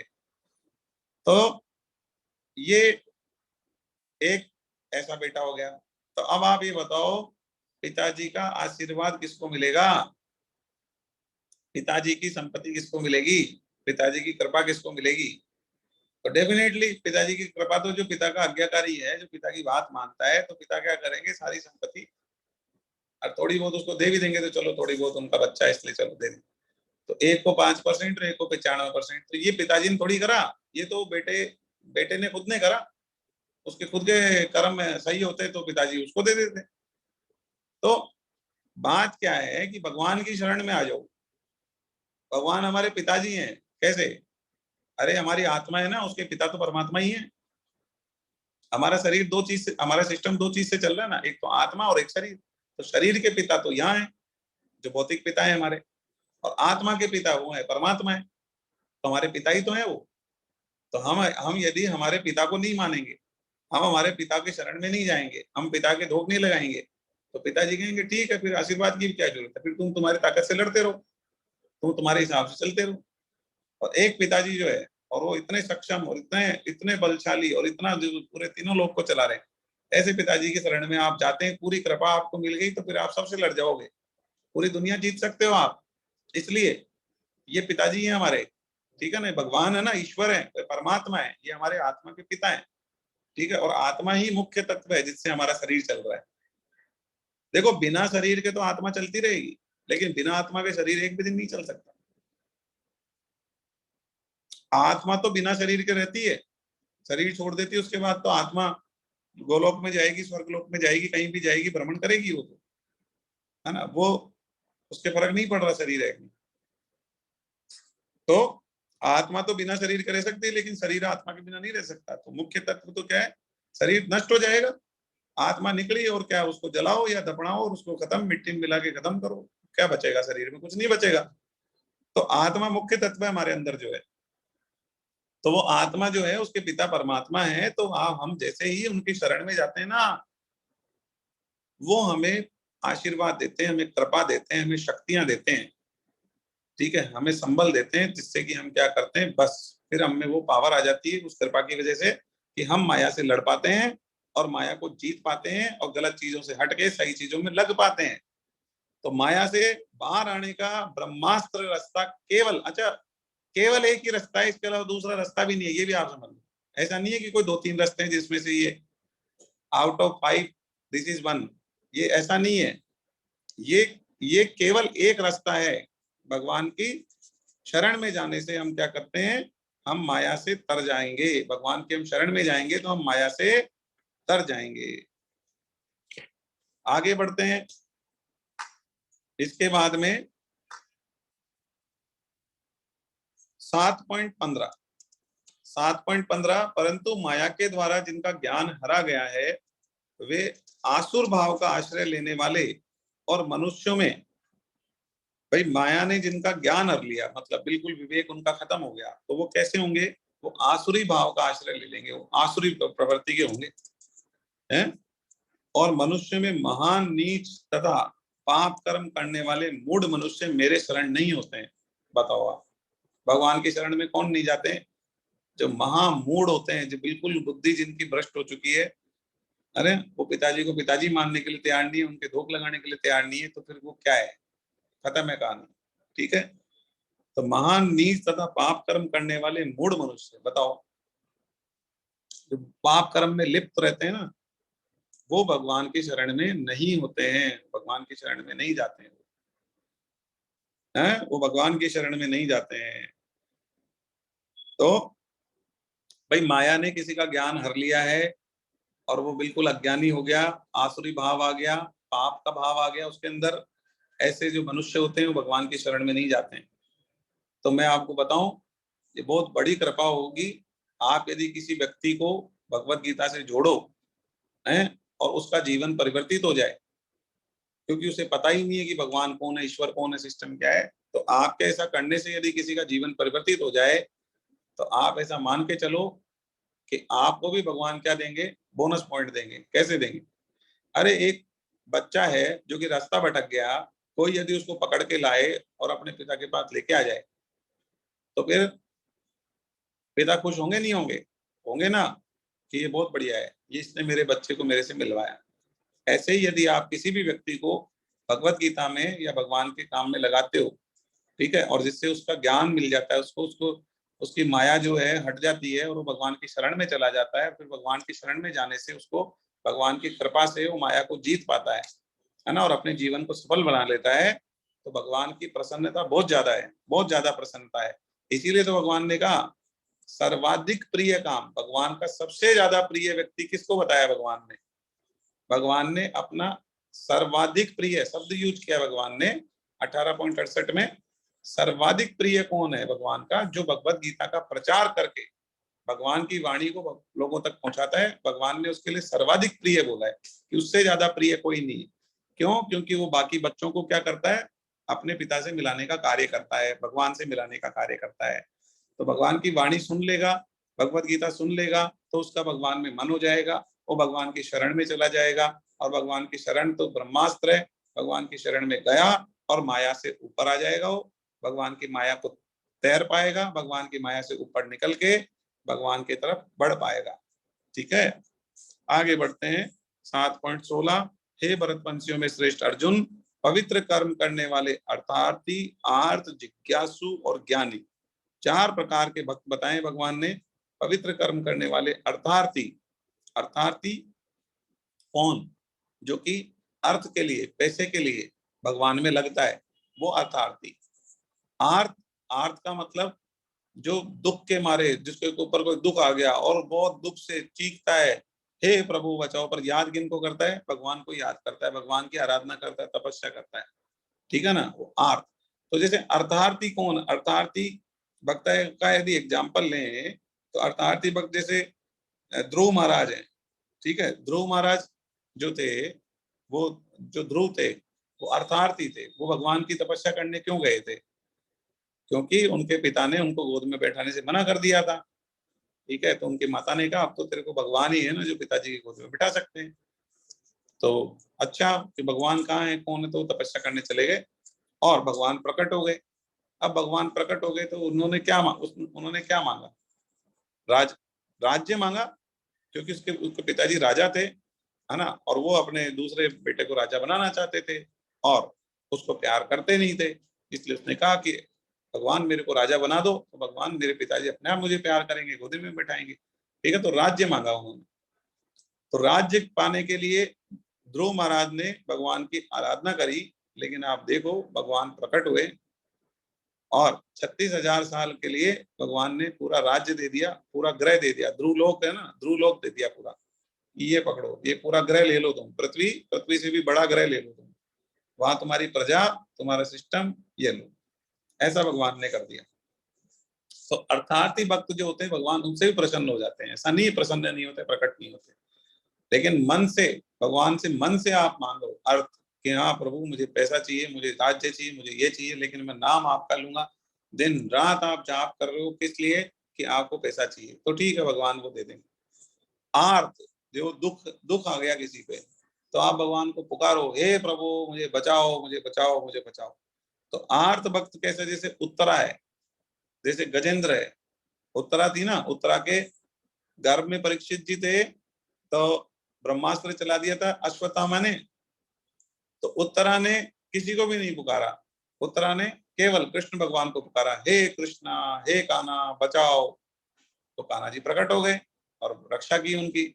ऐसे गजेंद्र जो हाथी था, उसका पांव पकड़ लिया था मगरमच्छ ने और वो घसीटता हुआ अंदर ले गया था, है वो तो बाहर निकल ही नहीं सकता था, उसकी सूंड बची थी जरा सी इतनी सी। तब उनने क्या करा, वो फूल तोड़ के और फूल तोड़ के भगवान से प्रार्थना करी, हे प्रभु मुझे बचाओ, तो बचाए, भगवान प्रकट हो गए, बचाए भगवान ने। तो बहुत भयंकर आप पे कोई दुख आ गया, आपदा आ गया और उसकी वजह से आप भगवान के लगातार जाप कर रहे हैं, तो आप भी भक्त हैं, कौन से, आर्त भक्त हैं। तीसरा जिज्ञासु, जिज्ञासु भक्त भी भगवान के भक्त होते, भक्तों की चार कैटेगरी, एक तो अर्थार्थी हो गए, एक आर्त हो गए और एक जिज्ञासु। जिज्ञासु मतलब जो भगवान को जानना चाहते हैं कि प्रभु आप कौन हो, मैं आपको जानना चाहता हूँ, इसलिए मैं आपके जाप कर रहा हूँ, आपका नाम ले रहा हूँ, मैं आपको जानना चाहता हूँ, आप कौन हो, मैं देखना चाहता हूँ, आपको प्रकट कराना चाहता हूँ, मैं मिलना चाहता हूँ आपसे। ठीक है, ऐसे जिज्ञासु भक्त है। जैसे अर्जुन, जैसे भाई अर्जुन जानना चाहते थे कि ये मेरे साथ है ना, ये कौन है, ये कृष्ण है, तो उनको लगता था कि ये तो सामान्य मर्जी से ही है, लेकिन उनको वो पूरा समझना चाह रहे थे वो क्या रहा है। तो भगवान ने उनको विराट रूप भी दिखाया, विश्व रूप भी दिखाया और ये गीता भी सुनाई, तब उनको समझ में आया कि भगवान कौन। ठीक है, जिज्ञासु जैसे उद्धव जी हैं, अर्जुन है, ये सब जिज्ञासु भक्त है।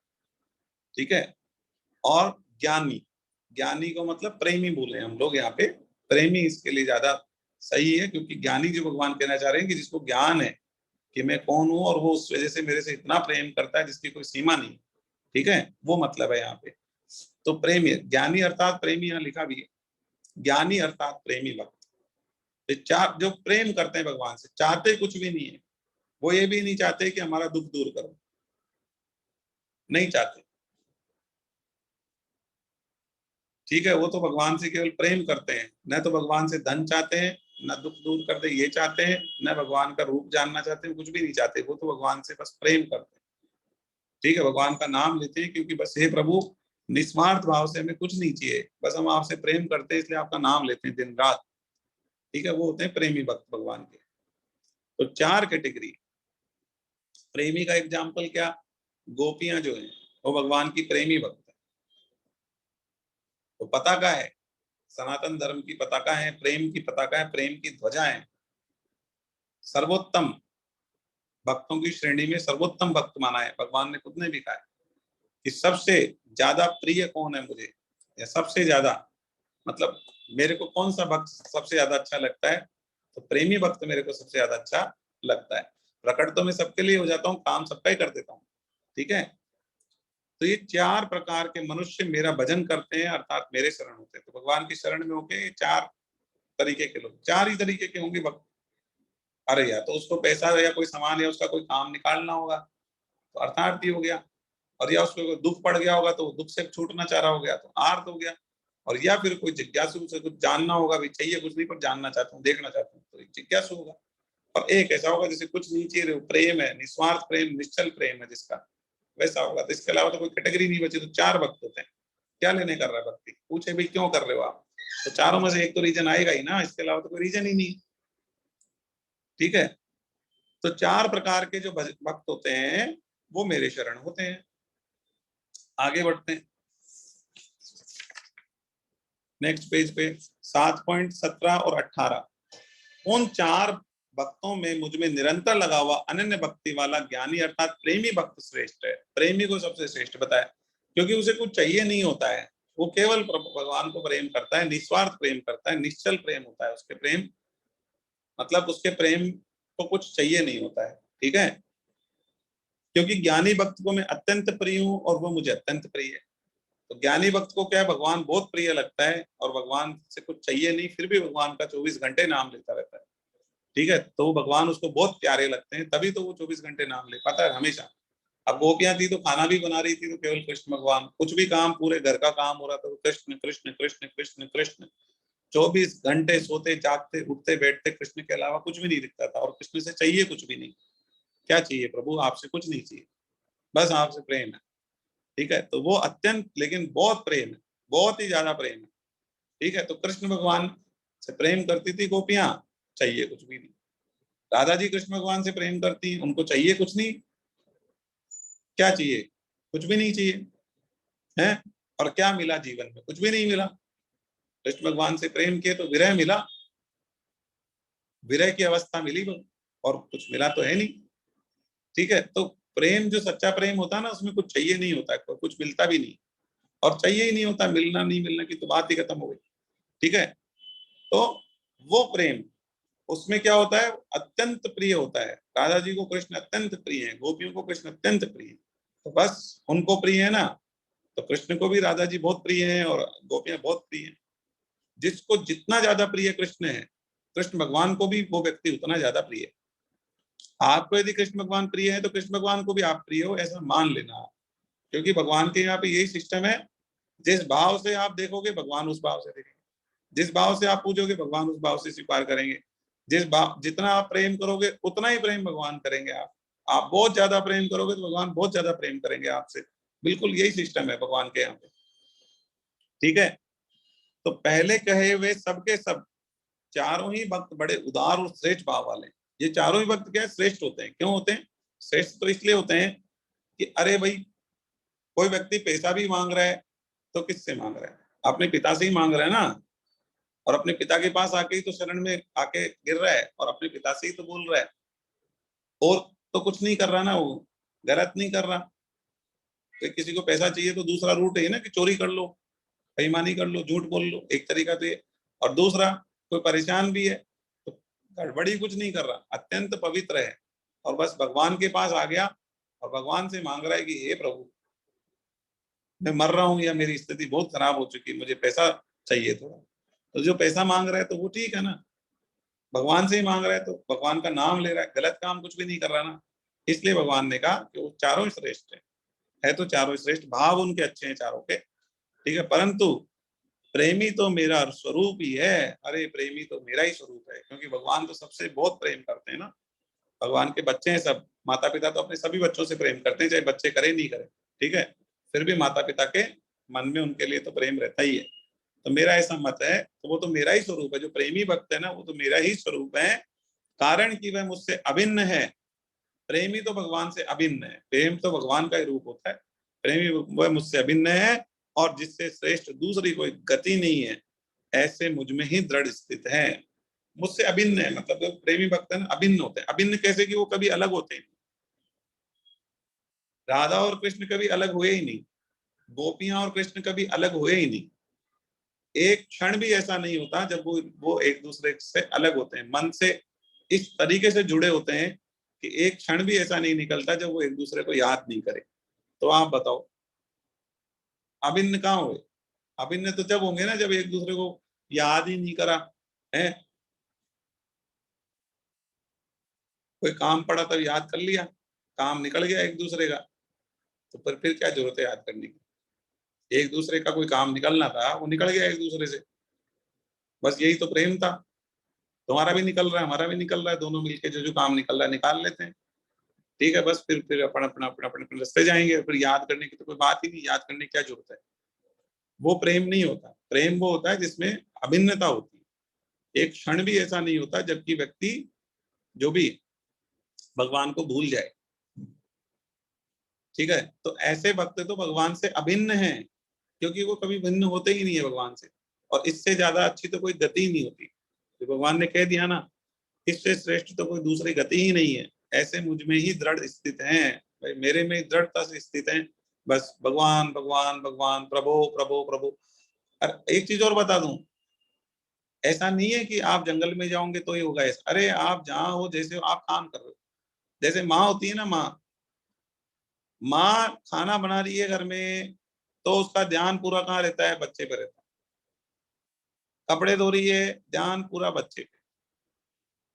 किसी को बच्चे के रोने की आवाज सुने नहीं सुने, माँ का तो पूरा ध्यान ही उधर रहता है, वो एक सेकंड में सुन लेगी। ठीक है, और बच्चा ध्यान रहता है कहीं कहाँ खेल रहा है, कहाँ क्या कर रहा है, पूरा ध्यान रहता है। माँ का पूरा ध्यान रहता है बच्चे पे, एक सेकंड के लिए भी ध्यान नहीं हटता, पूरा ध्यान बच्चे में लगा रहता है। ये तो कैसे लग सकता है? जब कपड़े धोते हुए बच्चे का ध्यान रख सकते हैं, मतलब बच्चे बच्चे में ही मन लगा रह सकता है। खाना बनाते हुए बच्चे में मन लगा रह सकता है, तो आप और भी कुछ काम करो तो आपका बच्चे में मन लगा रह सकता है ना। वैसे ही आप भगवान के लिए, ऐसा नहीं कि आप काम वाम सब छोड़ के बैठोगे तब आपका भगवान में मन रहेगा, नहीं। जो आप काम कर रहे हो हर काम में ही आप ईश्वर को ध्यान में रख सकते हैं। गोपियां क्या घर का काम नहीं करती थी क्या? करती थी, सारा काम करती थी। ठीक है, तो क्या उनका ध्यान हट जाता था क्या कृष्ण भगवान से? नहीं, बिल्कुल नहीं हटेगा। ठीक है, तो ये इससे श्रेष्ठ कोई गति नहीं है। आगे बढ़ते हैं। अरे भगवान ने तो इतना कह दिया, उद्धव जी को कहा ना भगवान ने, देखो इसमें लिखा भी है, भगत मेरे मुकुटमणि मैं भक्तन का दास। भगत तो मेरे मुकुटमणि है और मैं तो भक्तों का दास हूँ, और भक्तों से प्रिय कुछ नहीं है। तो उद्धव जी को क्या बोला भगवान ने, हे उद्धव, आप जैसे भक्त मुझे जितने प्यारे हैं, उतना मेरा पुत्र ब्रह्मा, मेरे प्राण शंकर भगवान, न मेरा भाई बलराम, न ही मेरी पत्नी लक्ष्मी, और न ही मेरी आत्मा मुझे इतनी प्यारी है जितने कि मेरे भक्त वैष्णव मुझे प्रिय हैं। उद्धव जी को कहा है भगवान ने कि मेरे को भक्त से प्यारा कोई भी नहीं है। मतलब ब्रह्मा जी जो उनके पुत्र हैं भगवान के, विष्णु भगवान के नाभि से निकले हैं ना, तो ब्रह्मा जी मुझे इतने प्यारे नहीं है, मेरा बेटा भी मुझे इतना प्यारा नहीं है, और मेरे जो प्राण है शंकर भगवान इष्ट है उनके, तो मेरे प्राण भी, मतलब मेरे शंकर भगवान भी मुझे इतने प्यारे नहीं है, न कि मेरा भाई बलराम है ना, मेरा भाई जो बलराम है वो भी मुझे इतना प्यारा है, न मेरी पत्नी लक्ष्मी मुझे इतनी प्यारी है, और न मेरी खुद की आत्मा मुझे इतनी प्यारी है जितना के प्यारा मुझे भक्त होता है। इससे ज्यादा तो भगवान कुछ भी नहीं बोल सकते। लास्ट बोल दिया ना।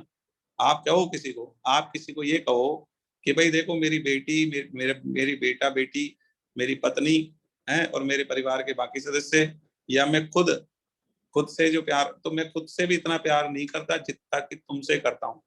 तो लास्ट लाइन हो गई ना, इसके आगे तो कुछ बहुत बचा ही नहीं ना बोलने के लिए, कि इसके आगे तो कुछ नहीं बचा कि मैं मेरे बेटे बेटी से भी इतना प्यार नहीं करता, मेरी पत्नी से भी नहीं करता, मेरे रिश्तेदारों से भी नहीं करता, मेरे और किसी से नहीं करता, और मैं अपने खुद से भी नहीं, मेरे खुद के आत्मा और शरीर से भी इतना प्यार नहीं करता जितना कि प्यार में तुमसे करता हूँ।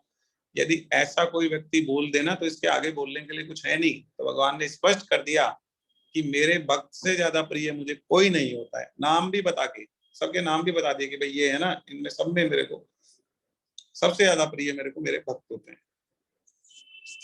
आगे बढ़ते हैं। और आपको पता है बलराम जी जो है ना वो शेषनाग भगवान का अवतार हैं, और शेषनाग जो है 1000 मुंह है उनके, और 1000 मुंह से लगातार भगवान के नामों का जाप करते हैं शेषनाग जी, बिना रुके, अनवरत, अनवरत जाप करते हैं वो हैं। 1000 मुख से 1 सेकंड का गैप दिए बिना अनवरत जाप करते हैं शेषनाग जी।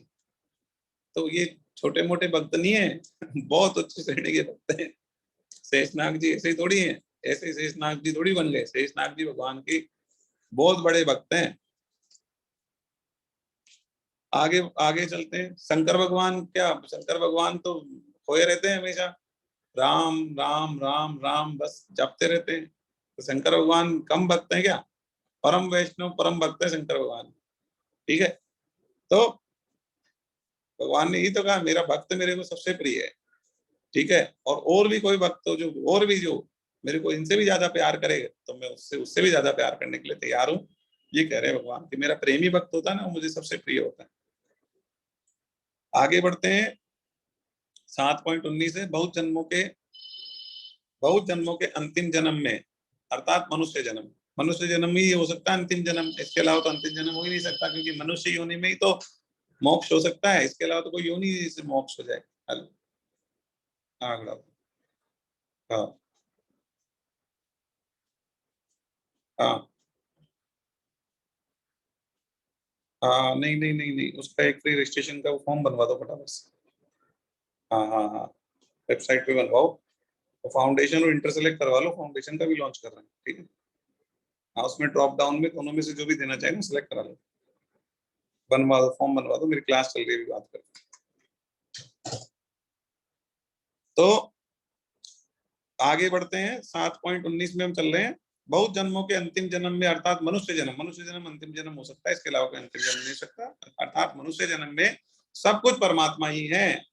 इस प्रकार जो ज्ञानवान मेरे शरण होता है वह महात्मा अत्यंत दुर्लभ है।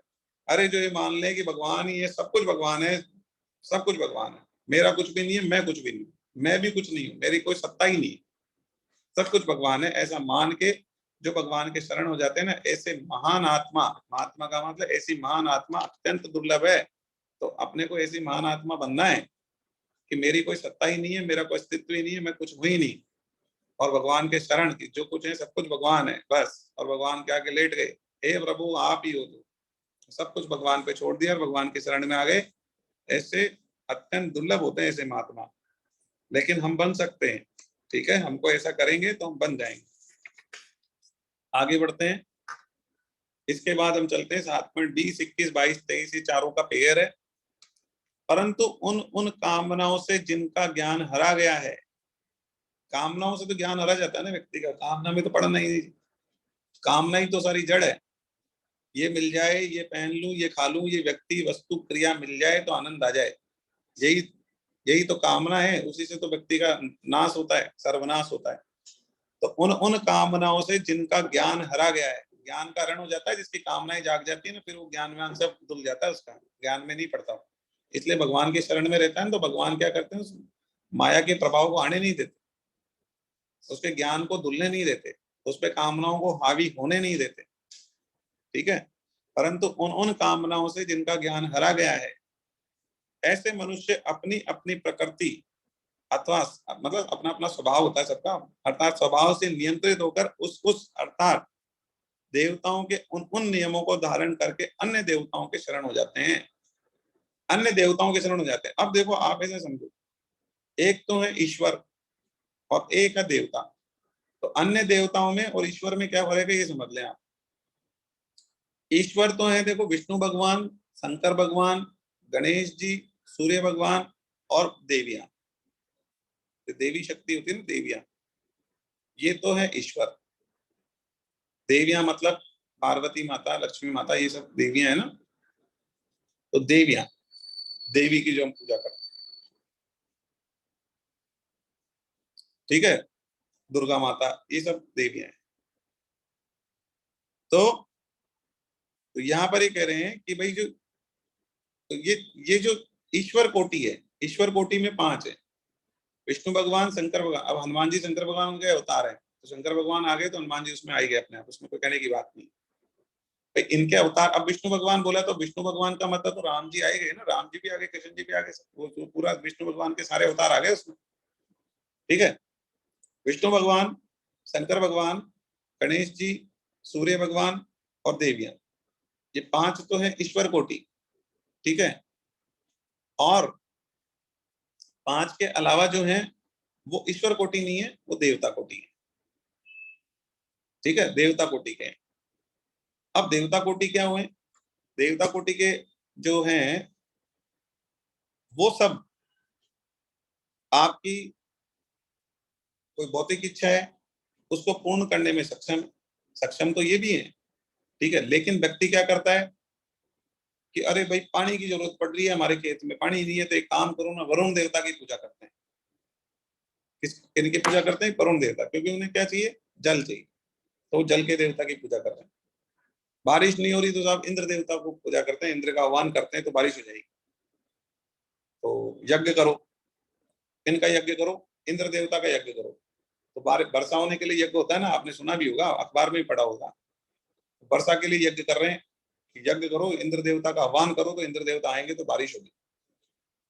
तो वो अपनी जो भौतिक चीजों की पूर्ति के लिए अलग अलग देवता पे चल जाते हैं। हिसाब देखो बारिश होती रहे ना तो हमारा घर परिवार संसार सिस्टम सब चलता रहेगा, बारिश बंद, 2-3 साल सूखा पड़ा और हमारी फाइल निपट जाएगी।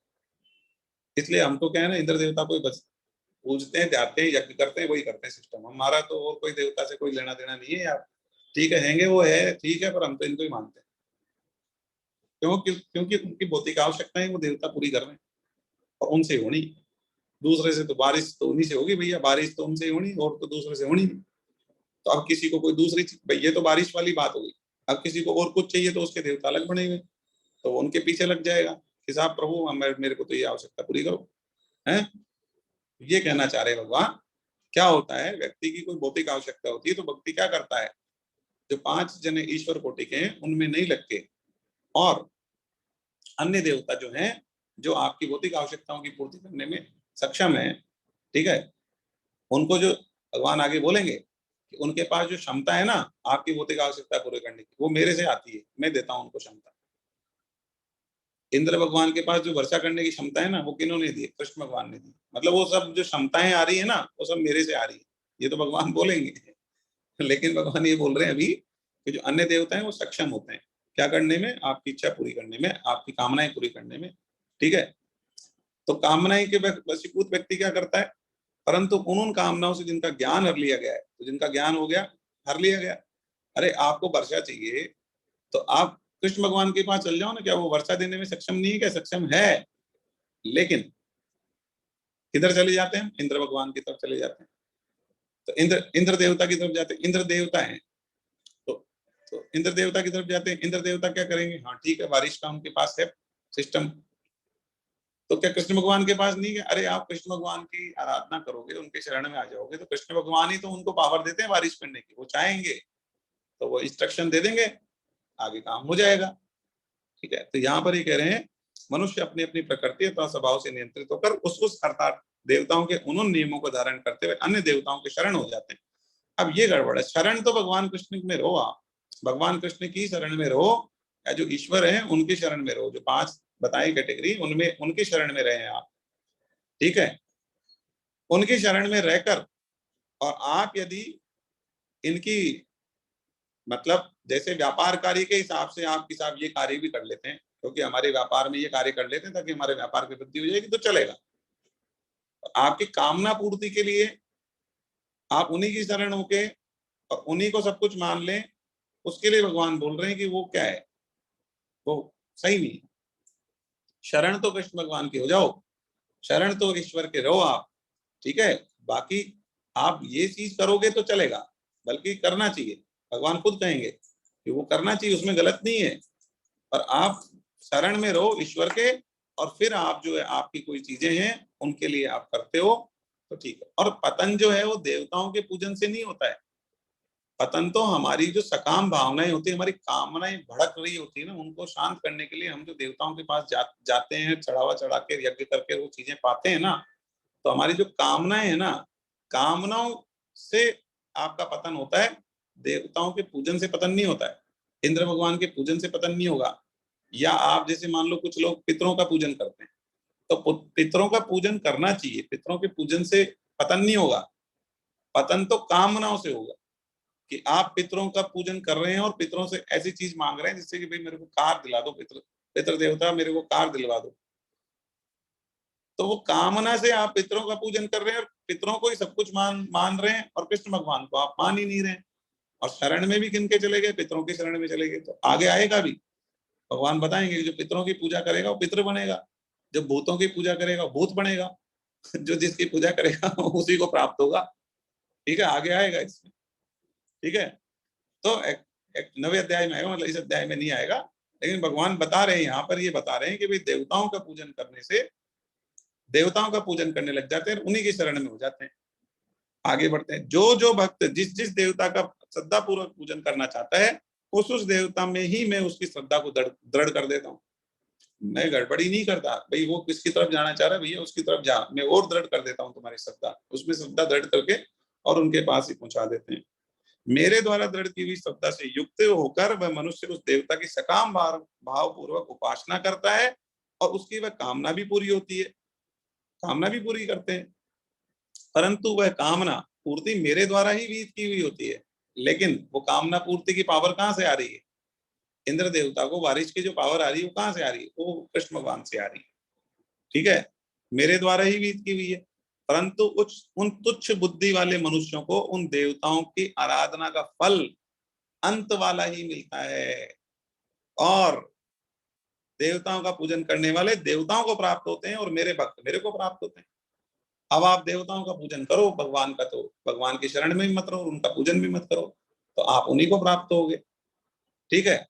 तो क्या होगा? आपको जो उनसे चीजें मिलेंगी ना, वो नाशवान चीजें मिलेगी। भगवान यहाँ पे स्पष्ट करना चाह रहे हैं कि आप अन्य देवताओं का पूजन करो, उसकी मनाही नहीं है, आपकी पूर्ति भी हो जाएगी, चीजों की भी, भौतिक चीजों की भी पूर्ति हो जाएगी, लेकिन उनसे जो चीजें मिलेगी ना आपको, वो नाशवान चीजें मिलेगी। नाशवान चीजें कैसे मिलेगी? नाशवान चीजें कैसी होती है? नाशवान चीजें ऐसी होती है कि जैसे किसी ने गाड़ी मांगी और गाड़ी मिल गई, ठीक है, गाड़ी यूज करो, गाड़ी खत्म हो जाएगी, तो अविनाशी नहीं मिला ना आपको। जबकि आप ईश्वर की शरण में रहोगे तो आपको अविनाशी चीजें मिलेगी, भगवान का प्रेम मिलेगा, आप भगवान को प्राप्त होगे। ठीक है, तो ये यहाँ पर भगवान ने कहा है कि जो जैसा जिनकी पूजा करते हैं वो उनका उनको प्राप्त कर लेते हैं। तो मना नहीं किया है, ये मना नहीं करा है कि उनका पूजन नहीं करना, पर भगवान ने बताया कि उसका क्या होगा, कि आप केवल पितरों को मानो, केवल पितरों की शरण में रहो और पितरों का पूजन करो, तो पितृदेव को आप प्राप्त हो जाओगे, पितृलोक को आप चले जाओगे, और पितरों आप खुद भी पितृ बन जाओगे, और आपके आपके पितरों से आपने अपनी इच्छाएं पूर्ति करवाई, फिर आगे आने वाले आपसे अपनी इच्छाएं पूर्ति कराते रहेंगे, और इस चक्र में चलते रहेंगे। न आपको मोक्ष की प्राप्ति होगी, न भगवत प्राप्ति होगी।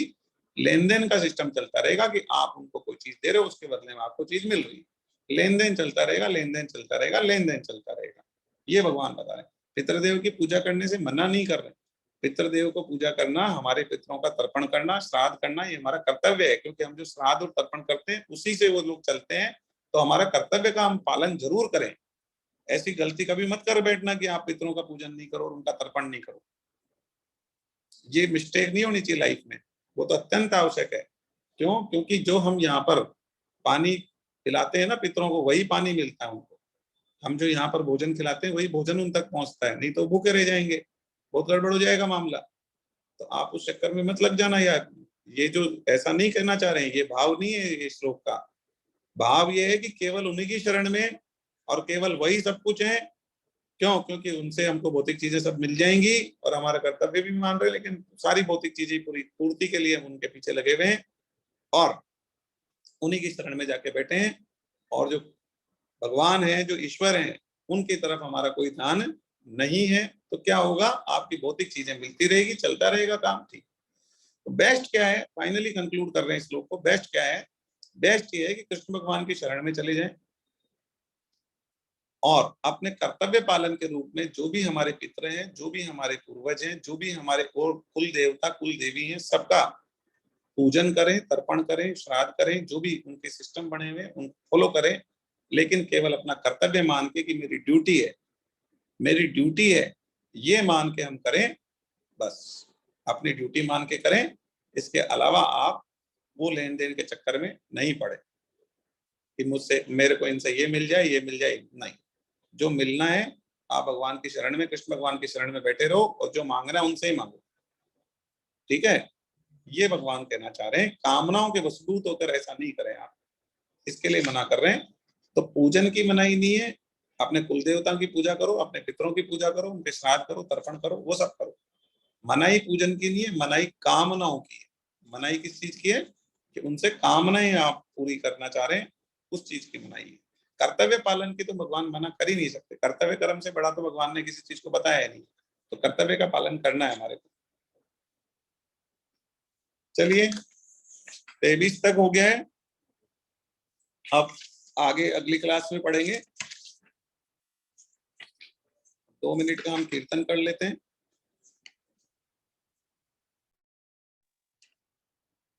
2 मिनट का हम कीर्तन कर लेते हैं।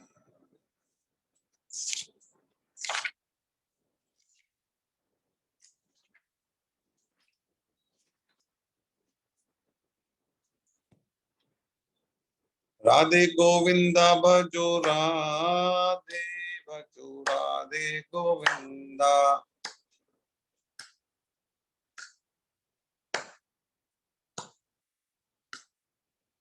राधे गोविंदा भजो राधे, भजो राधे गोविंदा।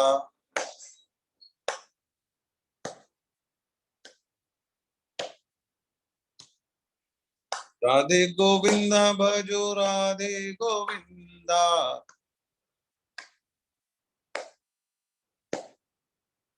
राधे गोविंदा भजो राधे गोविंदा।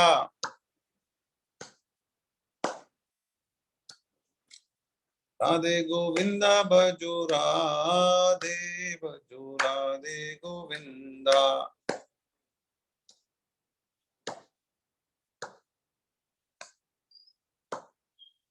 हरे कृष्णा। नाम संकीर्तनम यस्य सर्व पाप प्रणाशनम प्रणामो दुःख समनष्टम नमामि हरिम परम। बोलो बांके बिहारी लाल की, बोलो वृंदावन बिहारी लाल की, बोलो मीरा के गिरधर नागर की, बोलो सूर के घनश्याम की, बोलो ब्रजपानुसुता राधा रानी की, बोलो मर्यादा पुरुषोत्तम भगवान श्री राम की, बोलो जनक नंदिनी सीता मैया की, बोलो साधक संजीवनी की, बोलो चैतन्य महाप्रभु की, बोलो सब संतों की, बोलो सब भक्तों की, बोलो अनंत कोटि वैष्णव वृंद की, बोलो आज के आनंद की। हरि शरणम हरि शरणम हरि शरणम। कल एग्जाम है, सब लोग को देना है। मैं आपको लिंक भेज दूंगा एग्जाम का, और वो आप रिवाइज कर लो। 6 चैप्टर, शुरू के 6 चैप्टर का एग्जाम होने वाला है। सब लोग एग्जाम जरूर से दें। हरे कृष्ण।